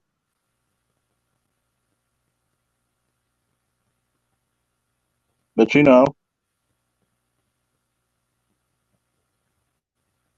everybody thinks a cop is some ninja from Naruto. Like we could do some fucking jitsus. How many years have you been listening to me, Namer and Mel? 6 years now. Say it again. How many years have you and Namer been listening to me? 6 years. Me, Pastor, not going Have on I been 2 years. have I been pretty Yeah, about 6 consistent years. with what I be saying? Of course. Yes, you have. That's very rarely I'm gonna recant a statement. And if I do, it's because I had a dumb mistake of research. And was like, okay, I was wrong. Last time I checked, fam, the only time I can recall you ever being wrong about something is when you used the word psychotic, and I had to explain to you that no, it wasn't. It was a wrong choice of words, and you were man enough to say I stand corrected. Yep. So I'm gonna tell you, because Dre said it best. A lot of departments are not trained the way the public assume or from watching too much TV. The 19 LE, the 19 law enforcement that failed, these victims need to be charged for their negligence that caused deaths. And ultimately, that's what's going to happen. There's going to be a major investigation coming up. Okay? Major investigation. Excuse me, Charles. Yes. Here's a hypothetical scenario. First of all, I just need to ask something. The city of Uvalde, that's close to the border with Mexico, correct? Right. Supposedly. Well, when the investigation undergoes, and it's actually a thorough investigation, I don't think anybody should be surprised if they find out some other things about the sheriff's department there. Especially if they find out that there might be some level of police corruption and whatnot. It's not even about corruption. It's the lack of training. That too. No, I mean they might uncover other things along with the negligence. Yeah. Everything's going to be uncovered. A lot of shit's going to be uncovered. Really. I'm going to say this because of a lack of sensibility. A lack of sensibility. Even when people donating, you notice I don't do my usual celebratory He-Man and all that stuff because this is a very serious topic. Mm-hmm. A lack of training, a lack of will, a lack of preparation. I'm sorry. And I understand why Big felt the way he did. And I don't blame him for it. Mm-hmm. And even when Rob was explaining, I understand Rob because I was in there and the heat. A lot of these units and jurisdictions need to be trained up. Can they even afford people to come out or to send them to training facilities to get them on par. Because best believe after the investigation's done, hell, even before it's done, best believe a couple of fucking firearms and tactics consultants will be at that fucking department very soon. Best believe policy will be changed. Best Wait a minute, this believe, is in Texas, right? huh? This is Texas, first of all.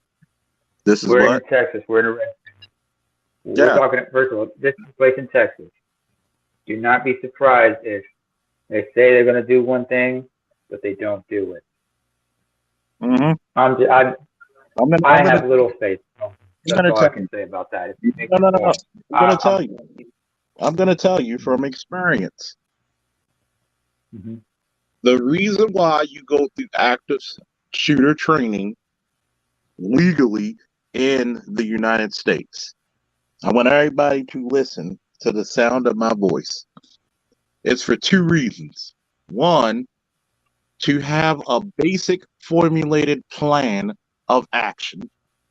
And two, to take away the liability on the department and put it on the single or individual or group of officers on scene.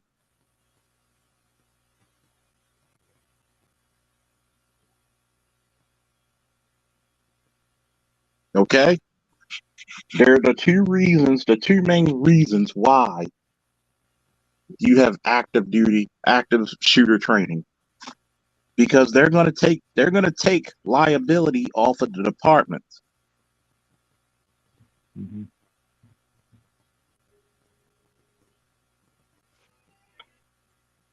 That being said, okay. No, still there?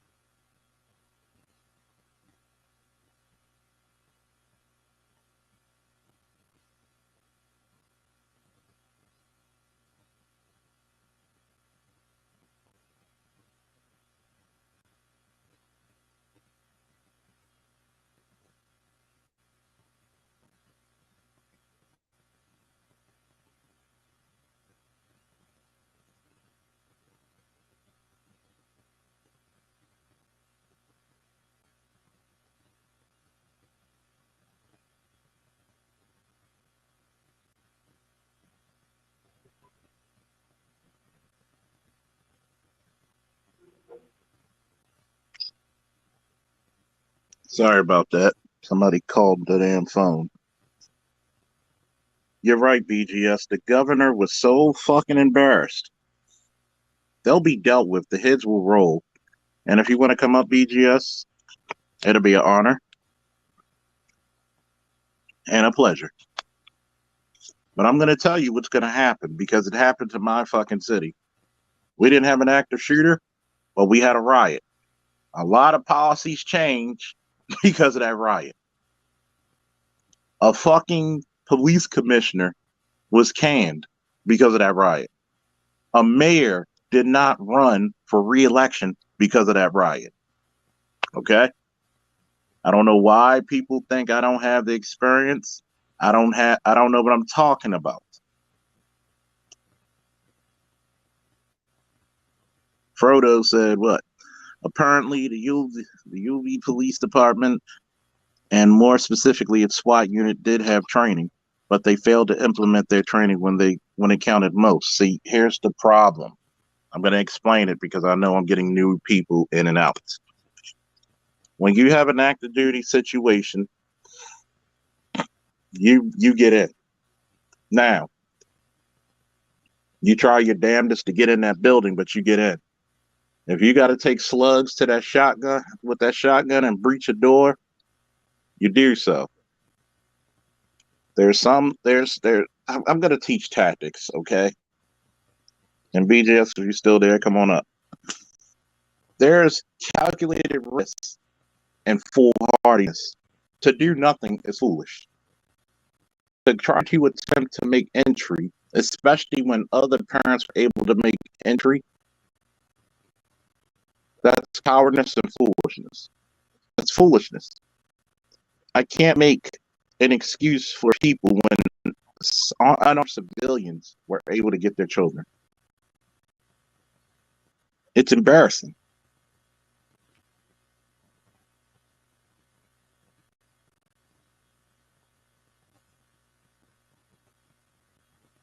Well, one, Eddie, I doubt that he was untrained. I doubt a lot of these, one, rifle trumps things. When you got something that's maximum effective range is 400 to 500 meters compared to a handgun, which averages about 45 to 60, even though your best shooting targets will be within 5 to 25 meters, you're outgunned.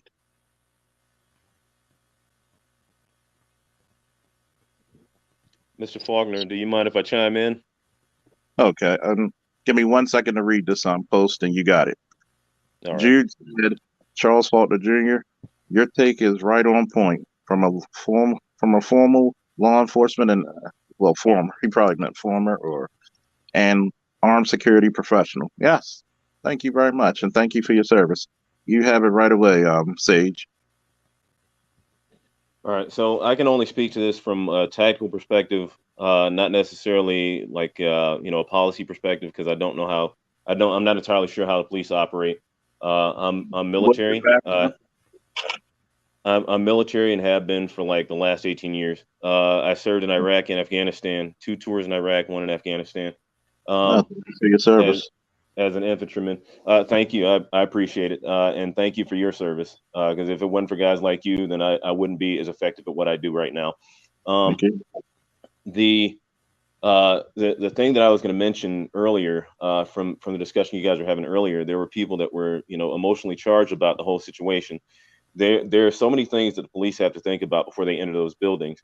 They have to start thinking 10 steps ahead. Now I get it. In this situation, the policemen didn't do anything, which is fairly shameful. But even in any active shooter situation, if you're doing a raid, if you're doing a just a regular clearance mission, whatever it is, anytime you get ready to fire a weapon, you have to think about what's behind your target as well as the target itself. The amount of collateral damage that weapon is going to do is based on the risk estimate distance in the surface danger zone that's assigned to that particular weapon because of the caliber of round you're using. And then the other thing is when you're using shotguns have a spalling effect that can injure anybody within, I say, about a 15 meter radius. So you got to be real careful about, saying, okay, you can do this, that, or the third with whatever weapon system you have, without understanding the capabilities and limitations of that weapon. Now, one of the things I think they could have done is with 19 officers and some very enthusiastic parents, they could essentially have isolated the school so that no other civilians could have broken through the cordon. And then the next thing they could have done was set up a some type of observation point where they could see where the shooter was, because I'm sure there are windows all around the schools. Considering the fact that this guy's going classroom to classroom, they can see where this guy's entering, and they can see each point of entry through the windows at some point. And then from there, what they possibly could have done is they could have blocked off the two entry points, 2 points of entry, right? Or however many points of entry there were, with at least 1 policeman per entry point. And if they had to go in through the windows, they could have gone in through the windows, but it could have been, it would have had to been select windows that they would have had to take. So that way they could flush the shooter out of one of the exits, out of one of the main exits, or at least get them into the hallway so they could finish them there. But that's just one way to do it. I mean, there's probably about 1,000 different ways you could skin that cat, but in the end, it's going to limit the amount of children that they can harm, the amount of staff members and faculty members they can harm, and it's going to put the shooter in a compromising situation. If you create a dilemma, then you can keep him fixed in place until the police can either finish him or they can arrest him. Yeah. See, the problem is that when you use a shotgun, right? A shotgun is great for close quarters. It's just as great for breaching. If it's at a door, you have it at a certain angle, boom. Now, if you have windows, yeah, you take a hammer, you take a bunker, you take whatever ram you got, you get through that window. What makes it look bad, because even with the active shooter, you will correct. You put them in a compromised position, but you don't give ground. When you let that guy get carte blanche, you have to get eyes on target, or at least the location around him. If he's staged up in a classroom, barricaded, that's cool. Because when SWAT comes in, that's the time SWAT comes in, when we have him cornered. And what happens is, in a lot of these situations, and there's the things that I would give points off, but when damn near everybody had rifles and shotguns, it's kind of hard. And I'm gonna tell you, from a military and law enforcement standard, like yourself, it's a bad look. Hey, brother Charles, my intervene to piggyback on it. I'm sorry. Go ahead.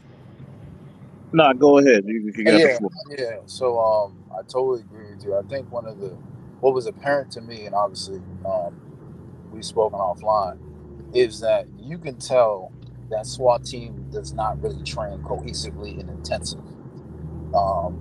Because as you mentioned, to have them already come on board and not even set the game plan and have the protocols in play just tells you how deficient they really are, even with the funding. You know what I mean? The other thing that was kind of shocking to me, that they didn't even have any spotters or snipers to even do the observation on the exterior. At least if you got two guys running in or several team running in, at least they can navigate. You know what I mean? The other guys on the outside, to give them a better perspective, right? If they're going to confine the shooter into one particular area. And it was weird, man, to see it from that perspective. Because again, we're talking about Texas here. You know what I mean? Like, guns is not the issue. That's very clear. But you can see the big disparities between what departments were going to do something and what actually guys were willing to do under their training protocol. You see what I'm saying? Very much so. I'm going to explain this, Black Gator. Maximum effective range is not the longest that projectile or that round can go. That's the longest it's within when it comes to the killing or damaging area. So around an AR-15 to an M4, effective maximum range is around anywhere from 200 to 400 meters. That's the kill. Outside of that distance, the round loses energy. So it's not going to be as effective. Yes, some bullets in a handgun can go 100 yards, but that shit ain't going to be accurate, and it's not going to be effective with the lack of energy. That's a caveat to that. But go ahead. Yeah, I would say also, a lot of guys need to understand there are actually laws on the books that you can't shoot out past a certain perimeter if you're going to take a shot. You know what I mean? Because of just the liability issues. I think most cities and states, maybe the max they let you push 200, maybe 300 if you're going to take a long range shot at a particular threat target. Outside of those perimeters, you got to do a lot of explaining. Because there's several cases where things do go bad and cops are held liable. And just to piggyback on what Charles was saying, yes, after a round goes past transonic range, it goes subsonic. Now you get that pitch and yaw, where it just starts. The spiral just loses momentum, and that's where it becomes even dangerous with these rounds. So again, man, like, once you start adding the ballistics and understanding like what a bullet can do at certain distances, depending on the glass, that's another thing. Like, shooting through glass, it's not all the same. You know what I mean? You might be able to, like, a thrill wit you can do for practice, like 175 Sierra Match King, but you might have to do a 168 ball or LED round that can punch through that glass, and you can do a follow-up shot. So again, my biggest issue, what I saw, was those guys, with all the funding they received, they never took the training serious. Just point blank. No, because everybody who doesn't know, SWAT federal, is a federal thing. Not every jurisdiction uses SWAT, but that's in order to get the funding, you have to call yourself SWAT. So it's under federal funding, just like Foxtrot and the Harbor Unit is funded by federal money under Homeland Security. That's what SWAT gets its money from, Homeland Security. So when you're part, like, people don't understand, I've actually taken courses and a member of the Maryland Tactical Officers, committee. So there's a lot of guys who I've trained with. If you've seen the Hispanic guy from Call of Duty, I literally was training with him. I forget what his name is. He has a Facebook and an Instagram where he's working out, shooting, doing all the cool stuff. Yeah. Charles, you talking about Tony. Yeah, Tony. I've trained with Tony. Yep. Fun guy to train with too. And you talking about good ass 8-hour long training. Yeah, he's about he. And I'm gonna tell you, a lot of people don't understand. Are you a member? Well, you know what? Here's my email. Send me the information about it. I'll become a member. And I'm gonna tell you one thing about it, because like James said, he and I talked about tactics offline for about a good hour or two. You're not talking to, and as you can see in the chat, there's a lot of people from military to armed security, former police, fire. It's the channel that attracts that. I'm pretty sure there are some things that, okay, we got to go about this smoothly, but to just stand there, that's not a good look. I understand there's some proper tactics. Remember, the best thing to do was the right thing to do. Sometimes the next best thing is to do the wrong thing, but the worst thing to do is absolutely nothing. And that's what people are going to be like when Bay is a cool-headed guy usually. Bay's a cool-headed guy. So I can understand his passion. I'm a parent. There's very few excuses you can put in a child's way, in a parent's way, when their child is in harm's way. Okay? A lot of people need to remember that shit. There are going to be a lot of hitters rolling after this. There's going to be a revamp of active shooter training now more than ever. And I will say this, more so than back in 2000, 2010, when I went through it. And just to let you know, because I'm gonna and don't forget to email me, Jude. But I'm gonna go back up to address this one statement. And I'm not gonna be an asshole, but it might come off that way.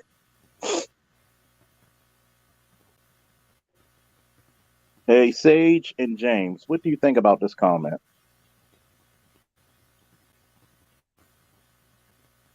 All right. So with this comment, the reason I take issue with it. Can you hear me? Yeah, you're crystal. Okay. So the reason I take issue with this comment is because it's not about how many handguns there are.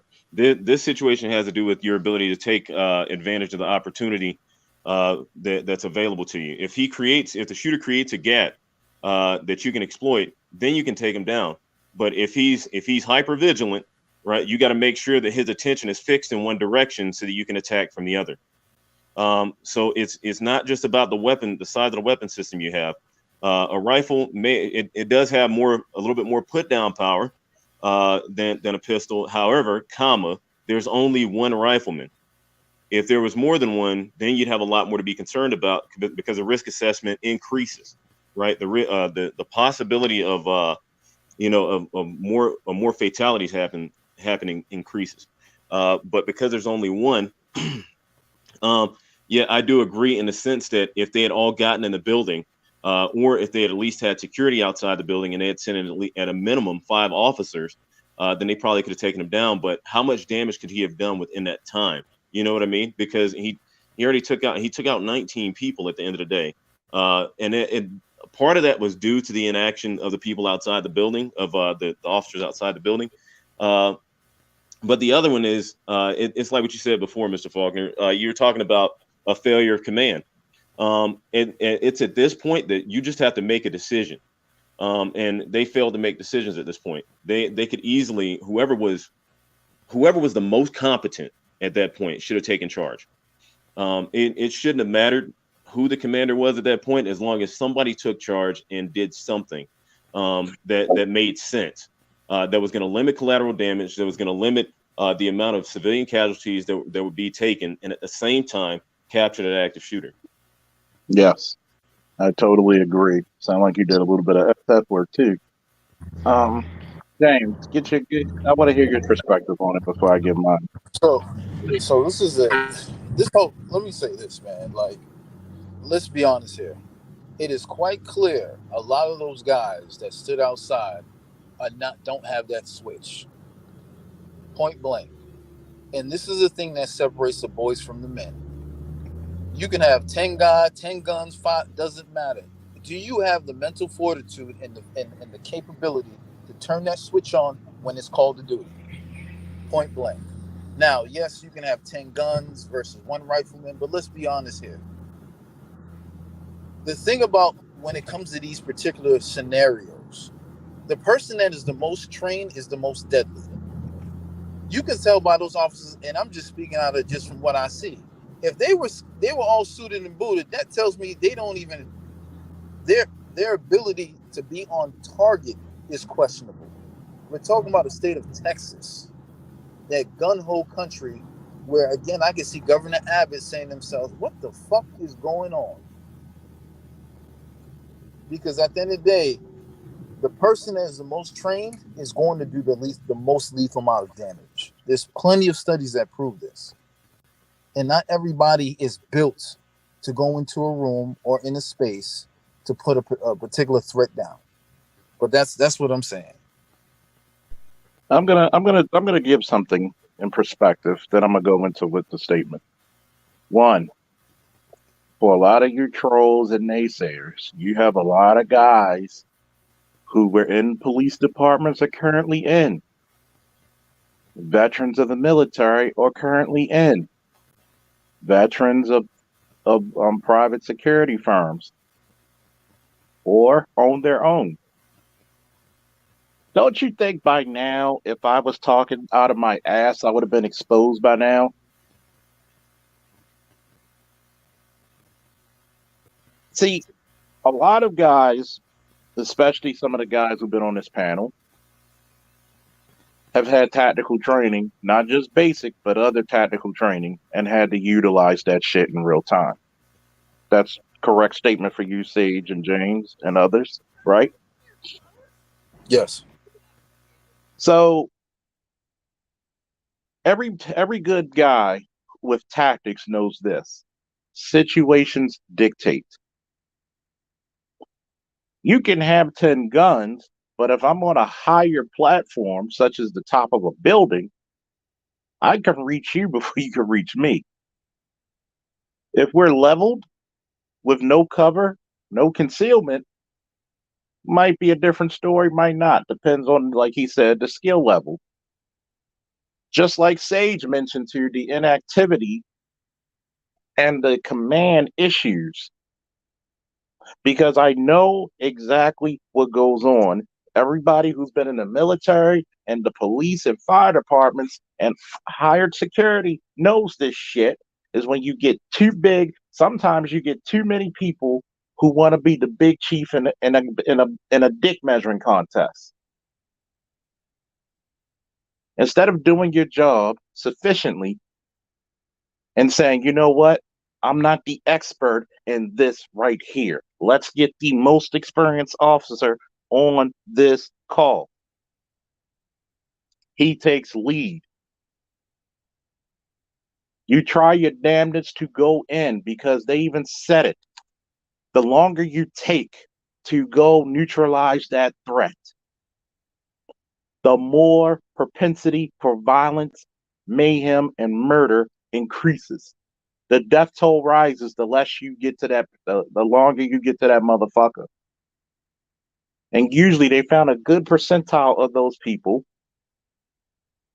committing suicide because they were cowards anyway. You're right, Eddie. Too many chiefs, not enough Indians.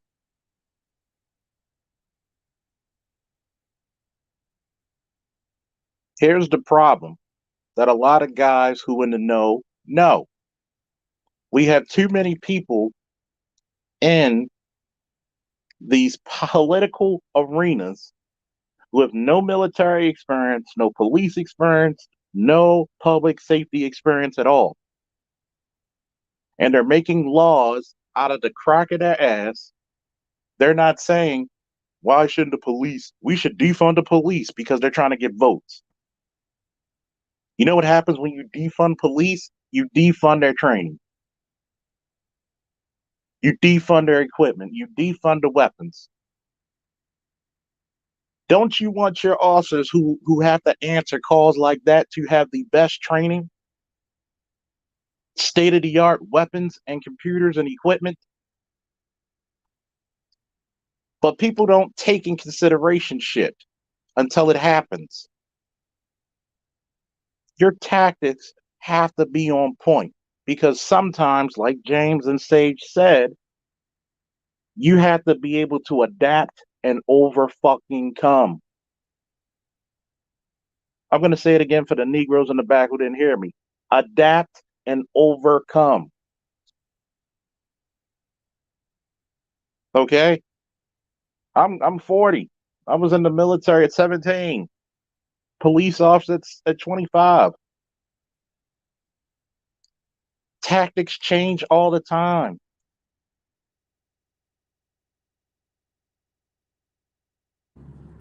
Brother Charles, can I say another? Go ahead. So one of the things that, and this is to answer the question behind the back chat with Sage, and I just finished taking a course that Charles knows about. There is a ton of funding for police departments. The problem is you need someone who's just nasty at basically applying for grants, applying for additional aid, and submitting the application in.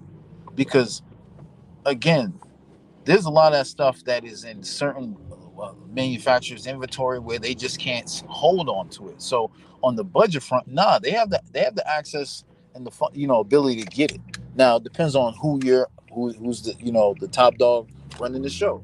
Is he an advocate for it or is he not? And Charles can speak on this, where when you have political pundits, commissioners who really sit behind the waistline and sit back and until carnage happens, that's when they want to retroact everything, right? But it's too late. And this is why you got to jump on top of the gun. And my final thing is, for a lot of people, let me make this quite clear. When the shit goes live, and Charles can speak on this, when you closer to like force on force, right? You will be shocked how the body reacts under fucking high stress. This is why, like, military units, specialized officers, or just SWAT team, they have to train at a much higher level. They have to take this shit much serious. Even if you get one or two calls, it doesn't matter. Because when the shit goes live, there's no excuses. You signed up for it. You know how this can possibly go, and you got to be ready for what's what's at hand. Excuse me, James.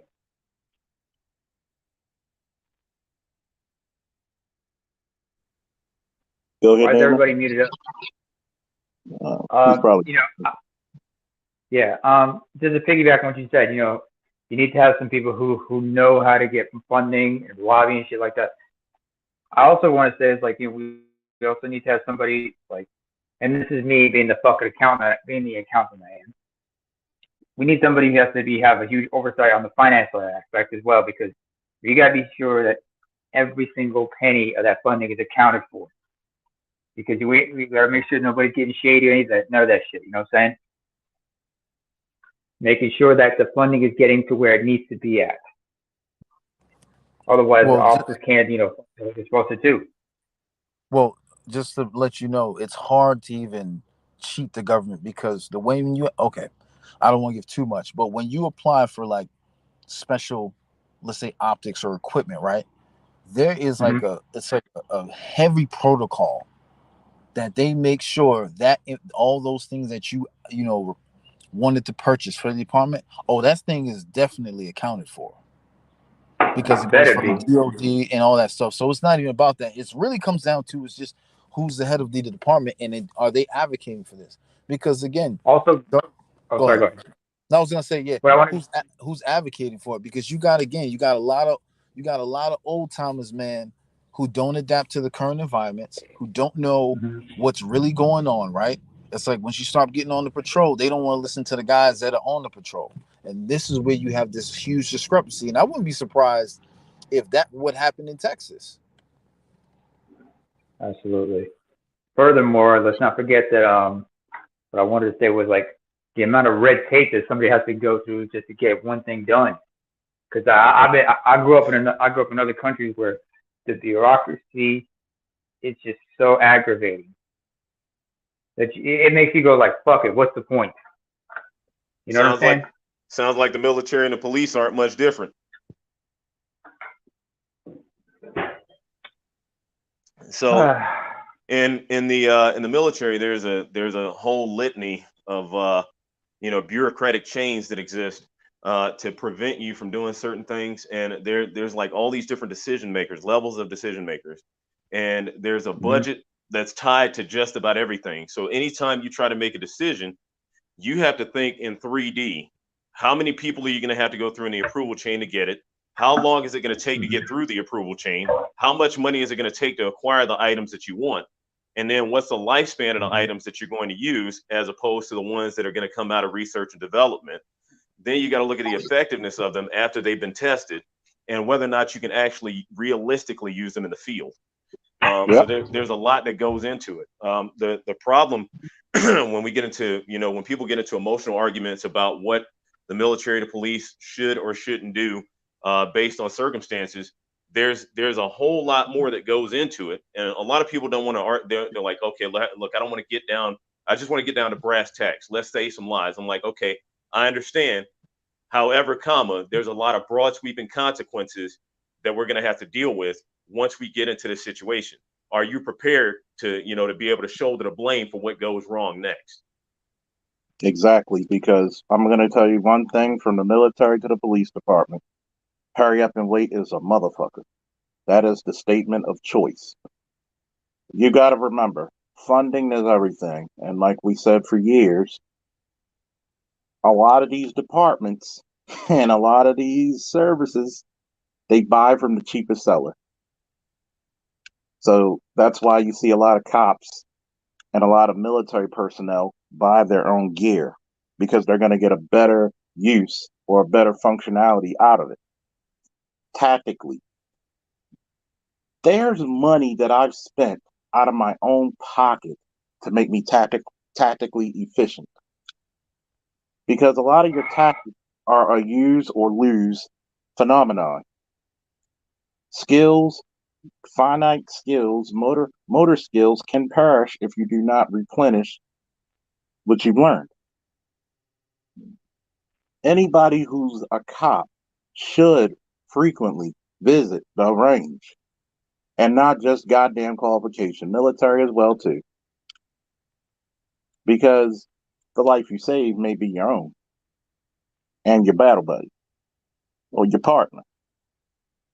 We get so hooked into being emotion as not just black people but Americans. This can never happen here. The place you said it can never happen, that's the number one fucking place it's going to. Seriously. Why? Why not? If I was a bad guy, I'm going to go to a soft target like a school, like a shopping center. I'm not going to go to the military base. There might be some nigga like Sage there. I'm not going to go to where James hangs out. I'm not going to go to the police station. See, the tactics are supposed to be reminders of what can happen. And now you have people trying to do the band-aid over a gunshot wound, as I call it. Let's put a ban on AR-15s. You think criminals don't know how to get weapons in and out of borders? The black market in the street will always have a criteria. And as soon as you get rid of AR-15s or stop the production of it, guess what happens? The sale of them are going to skyrocket, not just in the gun shops, but also on the street. So now that street guy is going to be able to get a lot more money and do a lot more damage with the fucking production or the need of it. Brother No, Charles, it does not have can I ask to you? be. Go ahead. You have to ask a question. Oh yeah, Charles. So just you know how you talk about the black market, and you've been in. How many of those cartel guys were in the military, trained, and now used as mercenary contractors? Several. I remember when I first went to the military. That back then in 99, 2000, you had gang members getting into the military, getting to infantry, ranger school, or becoming a Green Beret or special forces, and they would come back to the hood teaching their fucking their boys. That is not uncommon. You had a guy who was a blood in the academy during the time I was committed, was the getaway driver of a vehicle, and he got found and arrested, of course, terminated. You had a guy from the Bloods trying to infiltrate the police department. Your enemy is getting trained. Your enemy is getting well armed. What say you?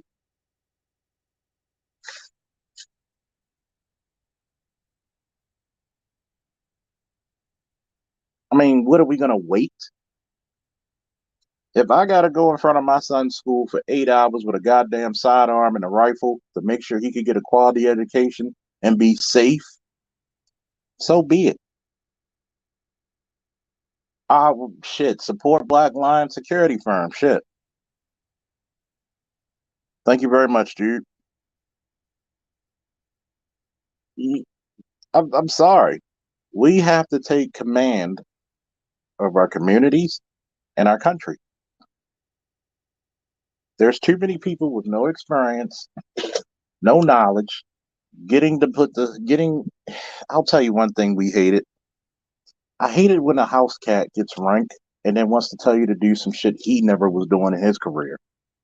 And that sounded like a case and scenario. What the fuck happened? You had some house cat coming up there trying to pull rank instead of saying, go get this bastard. Do what you could do for those children. And it bites us on the ass every time. You don't have to just look at the white boy. This dude was Hispanic, but he had an ideology of white supremacy. That's why I said white supremacy is not just for the white boy.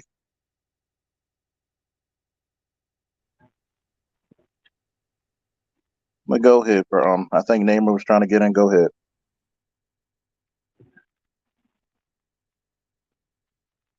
Actually, I'm thinking about what I wanted to say was also like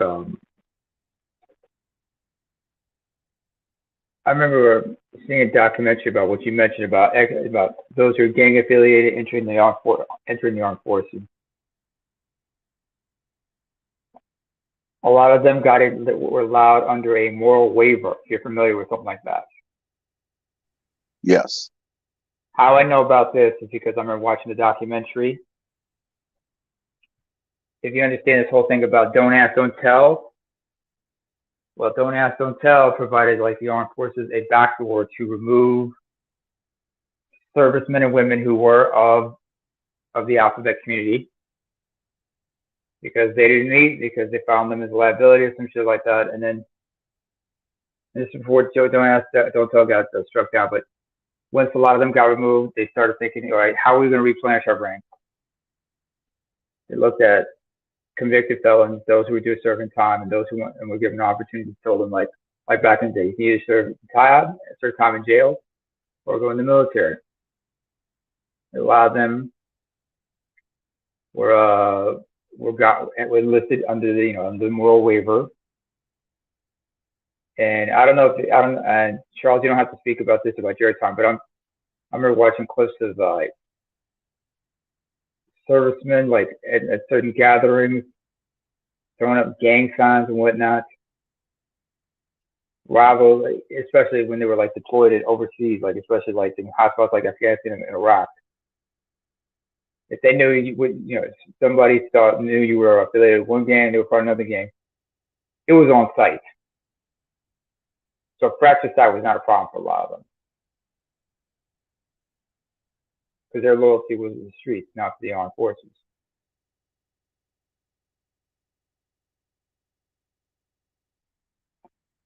So you got to ask yourself, how many people are, like you said, your enemy's training. Another thing that people forget is like how the black market.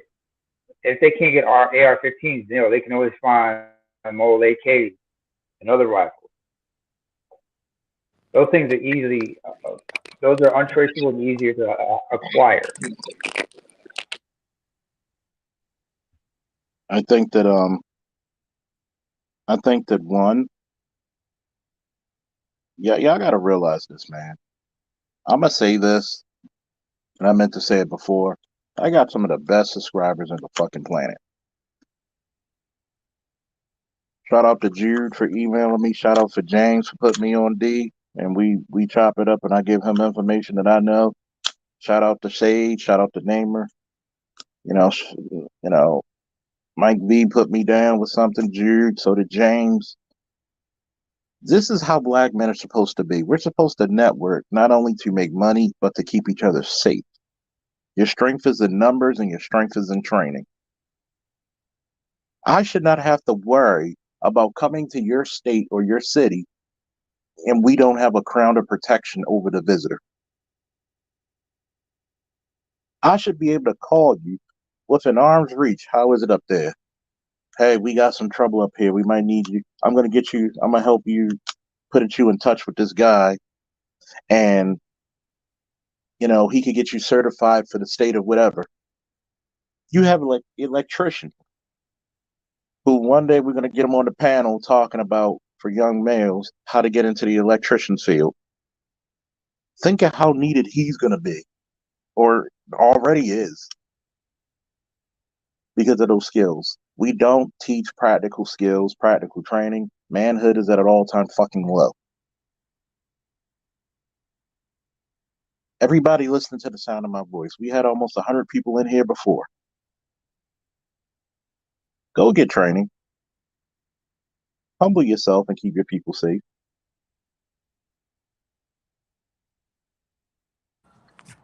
Brother Charles, my hop in. Go ahead. To all you brothers out here, man, I'm gonna tell you straight up. What you're seeing in America is not a fucking Call of Duty game. And Brother Charles said this when the January 6th situation happened. It is going to get worse. Like, this is not a video game. This is not a fallacy.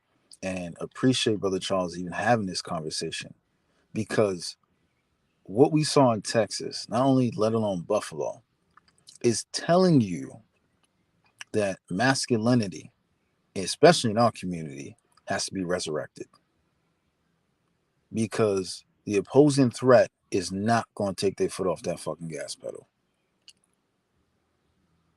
And the important thing is, just like he's mentioned, is practical skills. Just like you get up, you drive, you go to work, subconsciously you have it wired. It is no different from learning to train and use a firearm. No, I don't expect nobody to be a Rambo or whatever, a SEAL, all that. But I can tell you, and I think we had this conversation on one of the panels, the big difference between boys in our community is they play video games on sports and all this other stuff. We're trained to look at for girls, while the other communities are trained to kill and hunt. Until you start to rationalize and really look at what's around you, shit is not going to change.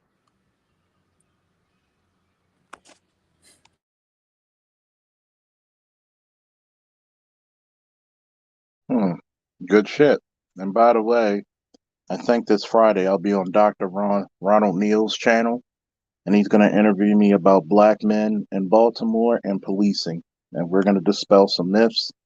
So check your local listings. I think it's going to be Friday. It's going to be today around 6 p.m. I'm going to tell you from experience, and I think that all the guys here who's been in some type of tactical situation, armed security, which is a tactical situation, EMT paramedic tactical situation. Um, like the fella said, reality has hit, and it's hit hard and unforgiving. Who's coming to your rescue? And sometimes that's going to have to be you. You're going to have to be Superman. You're going to have to be the hero. Well, no, fuck these strags. It ain't about the strags, man. Because guess what? White man got problems with his woman too, but let you do something or yell at his woman. What you think that white boy gonna do?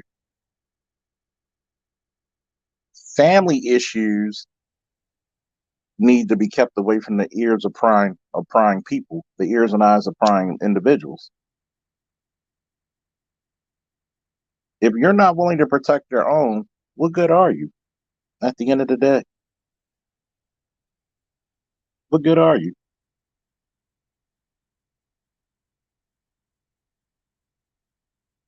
What good are you? And you know what's crazy, Charles? I think we talked about this, right? Why it's so important to do masculine things. I don't give a fuck how old you are. Hitting the gym, hitting the bag. You know what I'm saying? Get into some type of physical activity where you're reminded of why you need to be a man.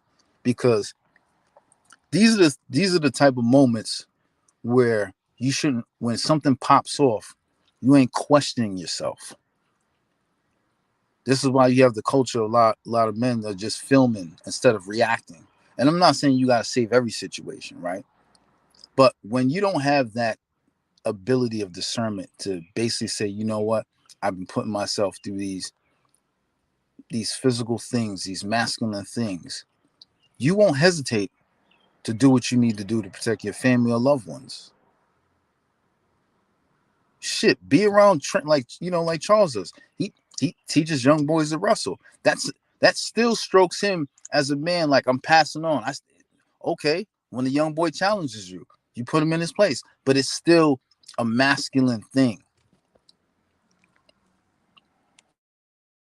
You know what's funny? I'm glad you said that. I appreciate the kind words. A lot of this shit comes from literally being afraid of your own people, being afraid of your own family. And it's shown. It's shown. There's no way in hell you're gonna come out and tell me that this isn't true. There's no way in hell. Because one, when we have individuals who are hell bent on chaos, it was the men and the supportive women who had to take care of that. Okay? It was the men and the women who had to take care of that shit. We've gone away from the culture of being fighters, being innovators. And for some reason, I think a lot of dudes like being in their level of obsolescence.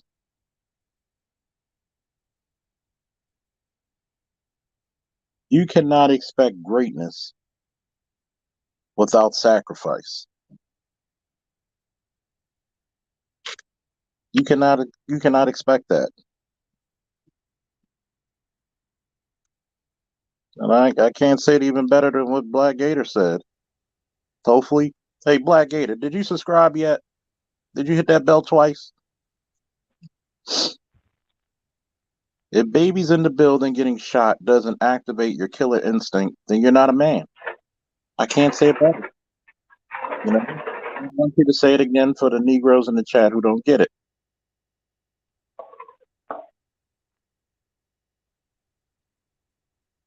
We need to stop being cowardly. We need to stop being afraid.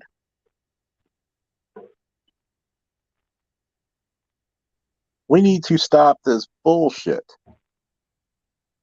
of having excuse after excuse after excuse.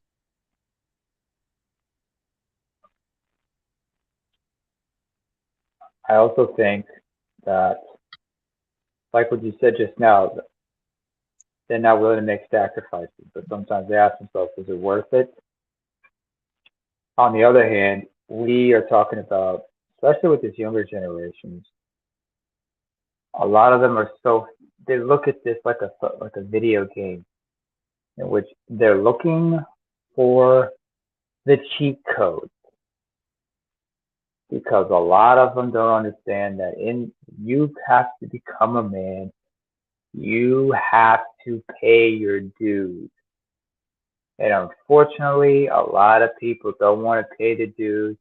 And when that bill comes, and when it's time to pay the dues, and they try to avoid it, comes back to them with a high interest rate. And a lot of them end up being fucked up because of it. That's just what it is. But you also see a bunch of motherfuckers, a bunch of individuals in this world who've been able to such how to sidestep it one way or another, knowing how to game the system, and set bad examples for everybody. And everybody's like, I want to be like that, because they have what a lot of people think you should aspire to be like or have, thanks to the gynocracy of this world. And on top of that, how many young men are being hamstrung as we speak? You got a lot of people, dream killers, who just kill their dreams when they're younger. That they say, I want to do that, I want to do this, like electrician, like going into trades, and somebody just dumps on them. Looks like this, just like them. Why do you want to do that? There's no money in that. No. It's not the money you bring. It's the so-called prestige and status that comes with that money.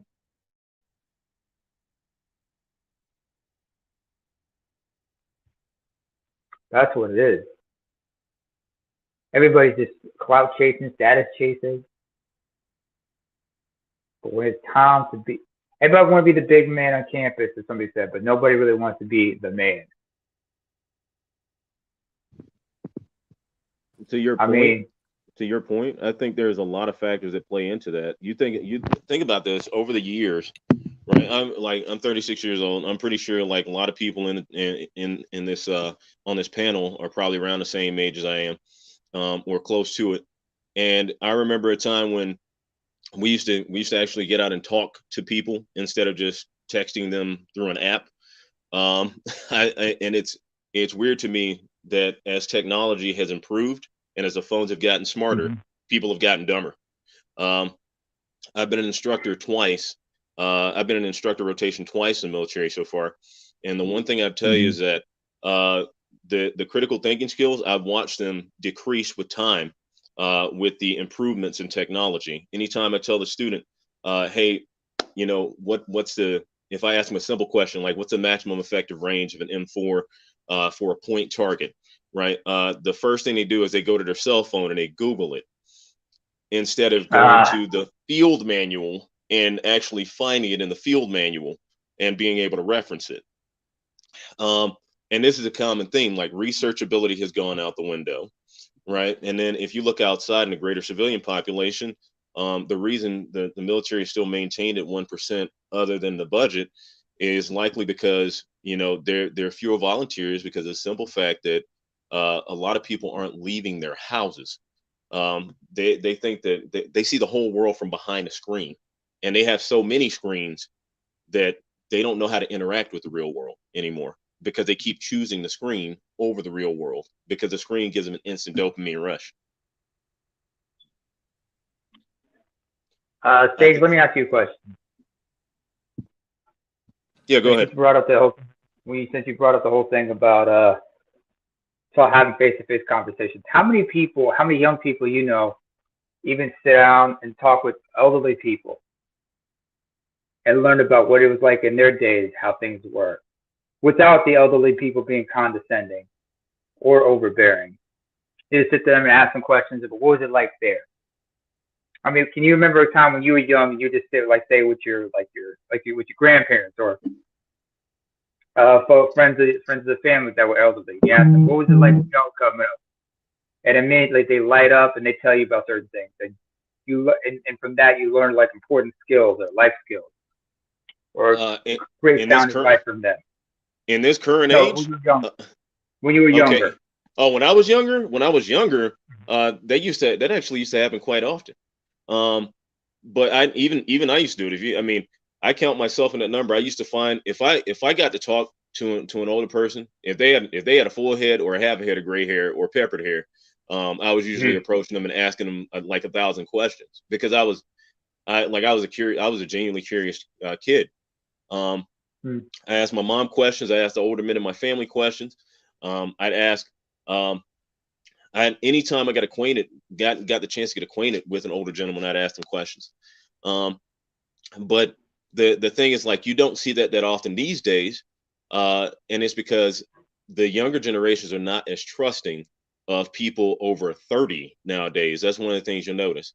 Yeah. And I don't know where this angst came from, but everyone has become suspicious of each other because of, and I think it's linked to the screen time too. Everyone has become more suspicious of each other, and they've also become more isolated, which is what's leading to these active shooter incidents. They're like, oh, people are becoming radicalized on the internet. I'm like, no, that's a choice. To become radicalized is a choice because you can listen to content all day long, and you can have the obverse effect, where you're there to examine it, you're there to analyze it, but you're not necessarily there to practice it. And then you have other people that they may go off the deep end, and their convictions are formed based on what they've heard, based on flawed information, and then they go out and they do something bad to a bunch of people. But this is because, like what you were saying before, nobody's talking to their elders. Nobody's using an outside source to help inform some of the decisions they're making. And that outside source that they're using, if they use any, isn't very wise or experienced. And this, I mean, now you know why I named myself the Sage's Apprentice, because I'm constantly on a search for a sage. But the thing is, like, the first thing that we need to do if we want to curtail all of these crazy instances of active shooter violence, then like Mr. Faulkner was saying, we need to seek out more training. And our young men, it's difficult to get to them because think about how they're being raised. I was raised in a single mother household. A lot of boys are being raised in single mother households. My last bastion of hope for masculinity was the military at a certain point, because I had very few male mentors growing up. And like I said, I used to latch on to any stranger I could find that had a full head of gray hair that was a man, and try to pull advice from him when I could. But those relationships didn't last long, right? Those mentorship relationships didn't last long. So the ones the guys that I did have relationships with that, graduated from college, they were scientists. Some of them worked at grocery stores and managed grocery stores and stuff like that. Those relationships didn't last long, but I got to be in close contact with them for a longer period of time. So it kept me grounded in my thinking. You know what I mean? Because there were different guys with different experiences available to me to take advice from, so that I can inform every decision I made, even up until the point where I joined the military, which they were vehemently against it. They were like, just go to college. But in all honesty, there are certain journeys you have to take to know whether or not you needed to take them in the first place. And I feel like I wouldn't have gained the wisdom, the experience, and and I wouldn't have been able to contextualize my masculinity in the way that I have, had I not done the things that I've done. There are some things that I've had to endure. If I may. I mean, I'm gonna just drop this real quick, so I don't have to stick a pin in Okay. it for later. There are some things that I've endured that I would not wish on my worst enemy, but at the same time, some of those things that we go through that we have regrets from, they help to shape our decision-making ability as well. But go ahead. it's interesting you talked about, talking to elderly people because, well, first of all, I come from a two-parent household, although my father wasn't always there. Well, it's not that he wasn't there, just he couldn't be there for me. Unfortunately, I did have a lot of uncles. But as I got older, when I was in my early 20s, I started, what my thing.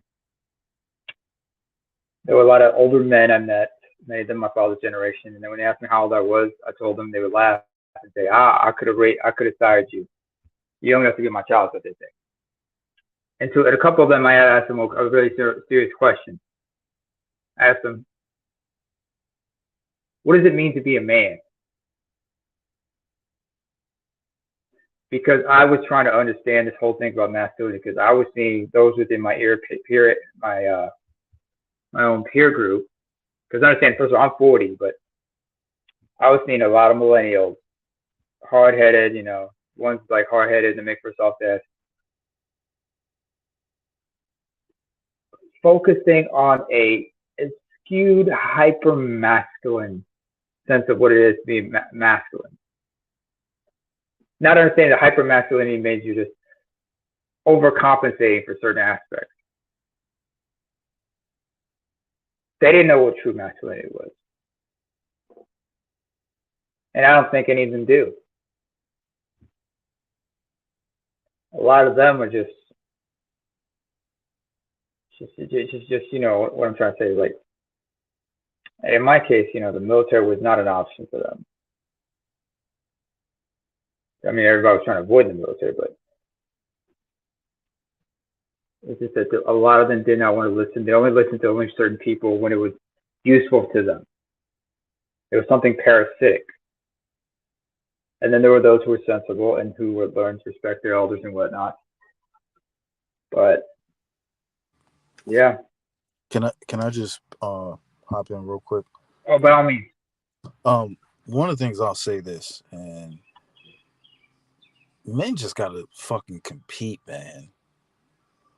Like, this whole thing of not competing is just asinine, because you could see it the way we've, again, society, we've allowed certain aspects of society to mold us, and we fail to understand that having that level of competition is like the backbone to actually push us further and further into the direction we need to be. And I see it definitely with those Gen Zs.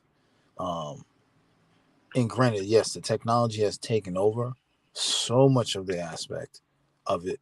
But for the brothers who have control of their household or good control of their sons, man, force them to be out there and just figure it out. Be out there, just other better people, better, stronger, bigger, faster, even on the intellectual level. Because what's happening and what I see is that the more these, especially the Gen Zs, get more and more conditioned, and obviously millennials or whatever guys who advocate for this, not to speak up, not to show, poke your chest out. I don't even know if, and I question if these kids can even defend the country if this shit went super left. You would have to call a bunch of older guys to come back and say, all right, we're going to snap, crack that whip.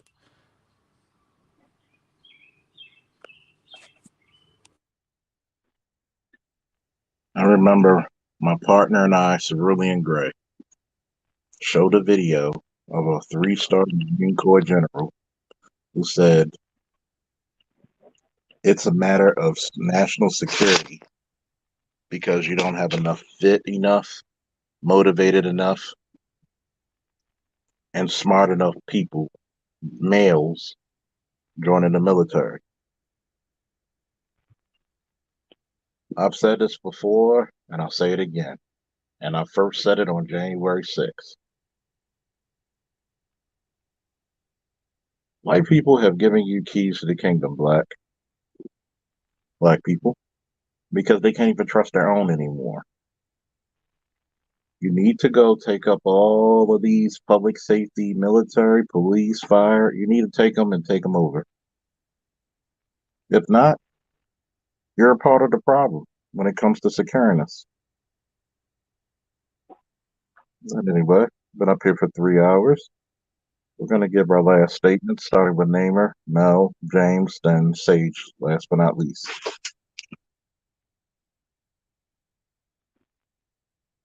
Well, first of all, before I give my final statement, I just asked a question for James. James, when you say boys Yeah. need to compete, the question first would be, what are we competing about? What are we competing for? Is it achievement of excellence, or is it something trivial? Because we have to also learn how to be righteous. I think you need a mixture of both, right? Because and the reason why I say that, because you don't want boys not having the ability to have the imagination to create. And then when you bring the excellence, it actually pushes them to go after the creativity and accomplish what they've always dreamed about doing. And this is why you see, and I've said this before, a lot of black boys and men have been neutered. And what it's just the saddest thing is that the things that black men and black boys have been neutered are things that shouldn't be, they never should have been neutered. Like, we don't know how far we can actually went if we had the structure that we should have had, right? Or we're allowed to have, right?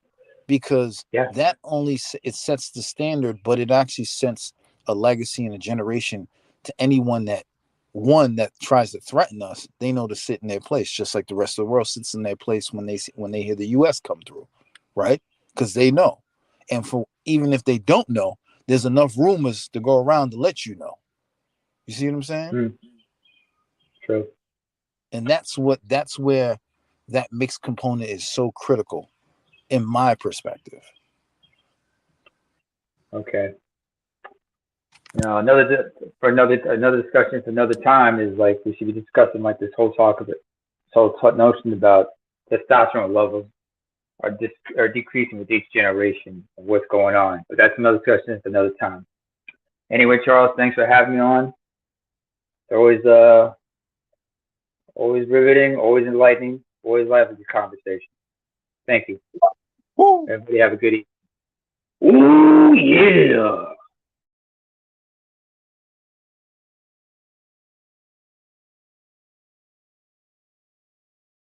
Mel, you're next for last words.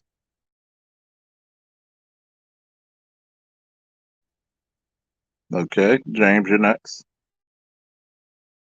Yeah, Brother Charles. So my final words to all the brothers that listen to Brother Charles, and any of the brothers in this ministry, but particularly on this particular topic on, firearms defense, training, please, if we're going to have a discussion the next time around, it should be more brothers on this channel asking questions or trying to get resources than Brother Charles coming back and reminding us the same thing over and over again. This is not about being we're not going to build a culture of insane black men, because we've been seeing this shit since the 1950s, 20s. Like, there's literature written about how black communities have been destroyed, murdered, and killed for the basic necessities. So moving forward, man, I hope you guys really share, subscribe to his channel, really reach out, take this shit serious. You know what I'm saying? And moving forward, just be vigilant. And do not be afraid to ask questions. Again, this is not Call of Duty. You can't hit the restart button. Obviously, we're seeing what's going down. So that's my final word. Thank you, and I'll hit you up later so we can network and brainstorm. Definitely, I got you, brother. All right. Last but not least, Sage Apprentice. All right. So to the point about masculinity, I think key components of masculinity are wisdom, assertiveness, and strengths. One of the problems that we run into oftentimes when we talk about masculinity is we always limit it to instinct. And the problem with limiting to instinct, if instinct is not informed by anything, then your actions tend to be erratic. You'll cause a lot more damage, and you'll do a lot more harm than good if you're only going on instinct. That instinct has to be guided by something.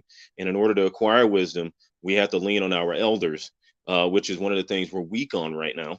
So we do need to start addressing our elders more and learning from their lessons so that we don't make the same mistakes. And then we need to practice assertive communication, meaning we need to speak. We need to speak with tact. We need to sound like we're literate. We need to sound like we care about the topic that we're talking about, so that we can glean information, relevant information that we can actually use from it.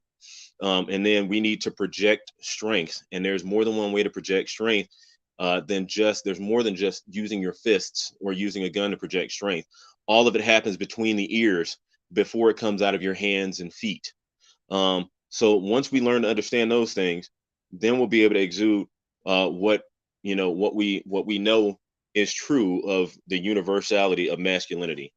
All right. Hopefully, I haven't said too much more than anybody can grasp, but I think that's the general gist of what we've been getting at this whole time. If those guys had mentors, if they were sociable, I don't think they would have been the two guys, the one in Buffalo and the one in Uvalde.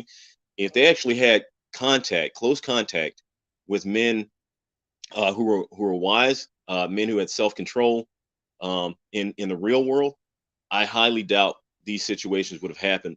But the problem is these guys were isolated.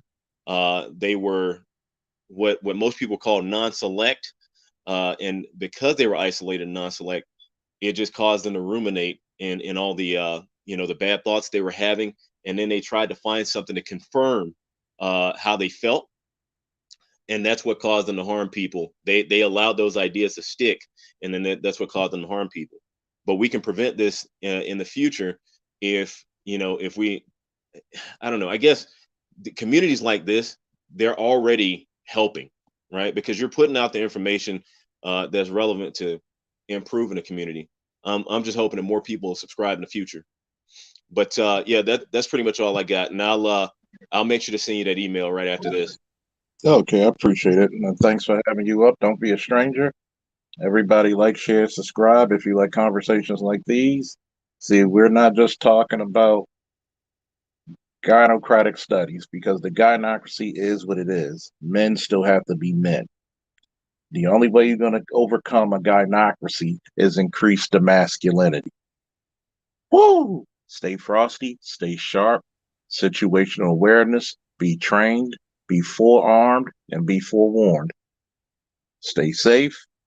God bless you and your families. Woo! We out.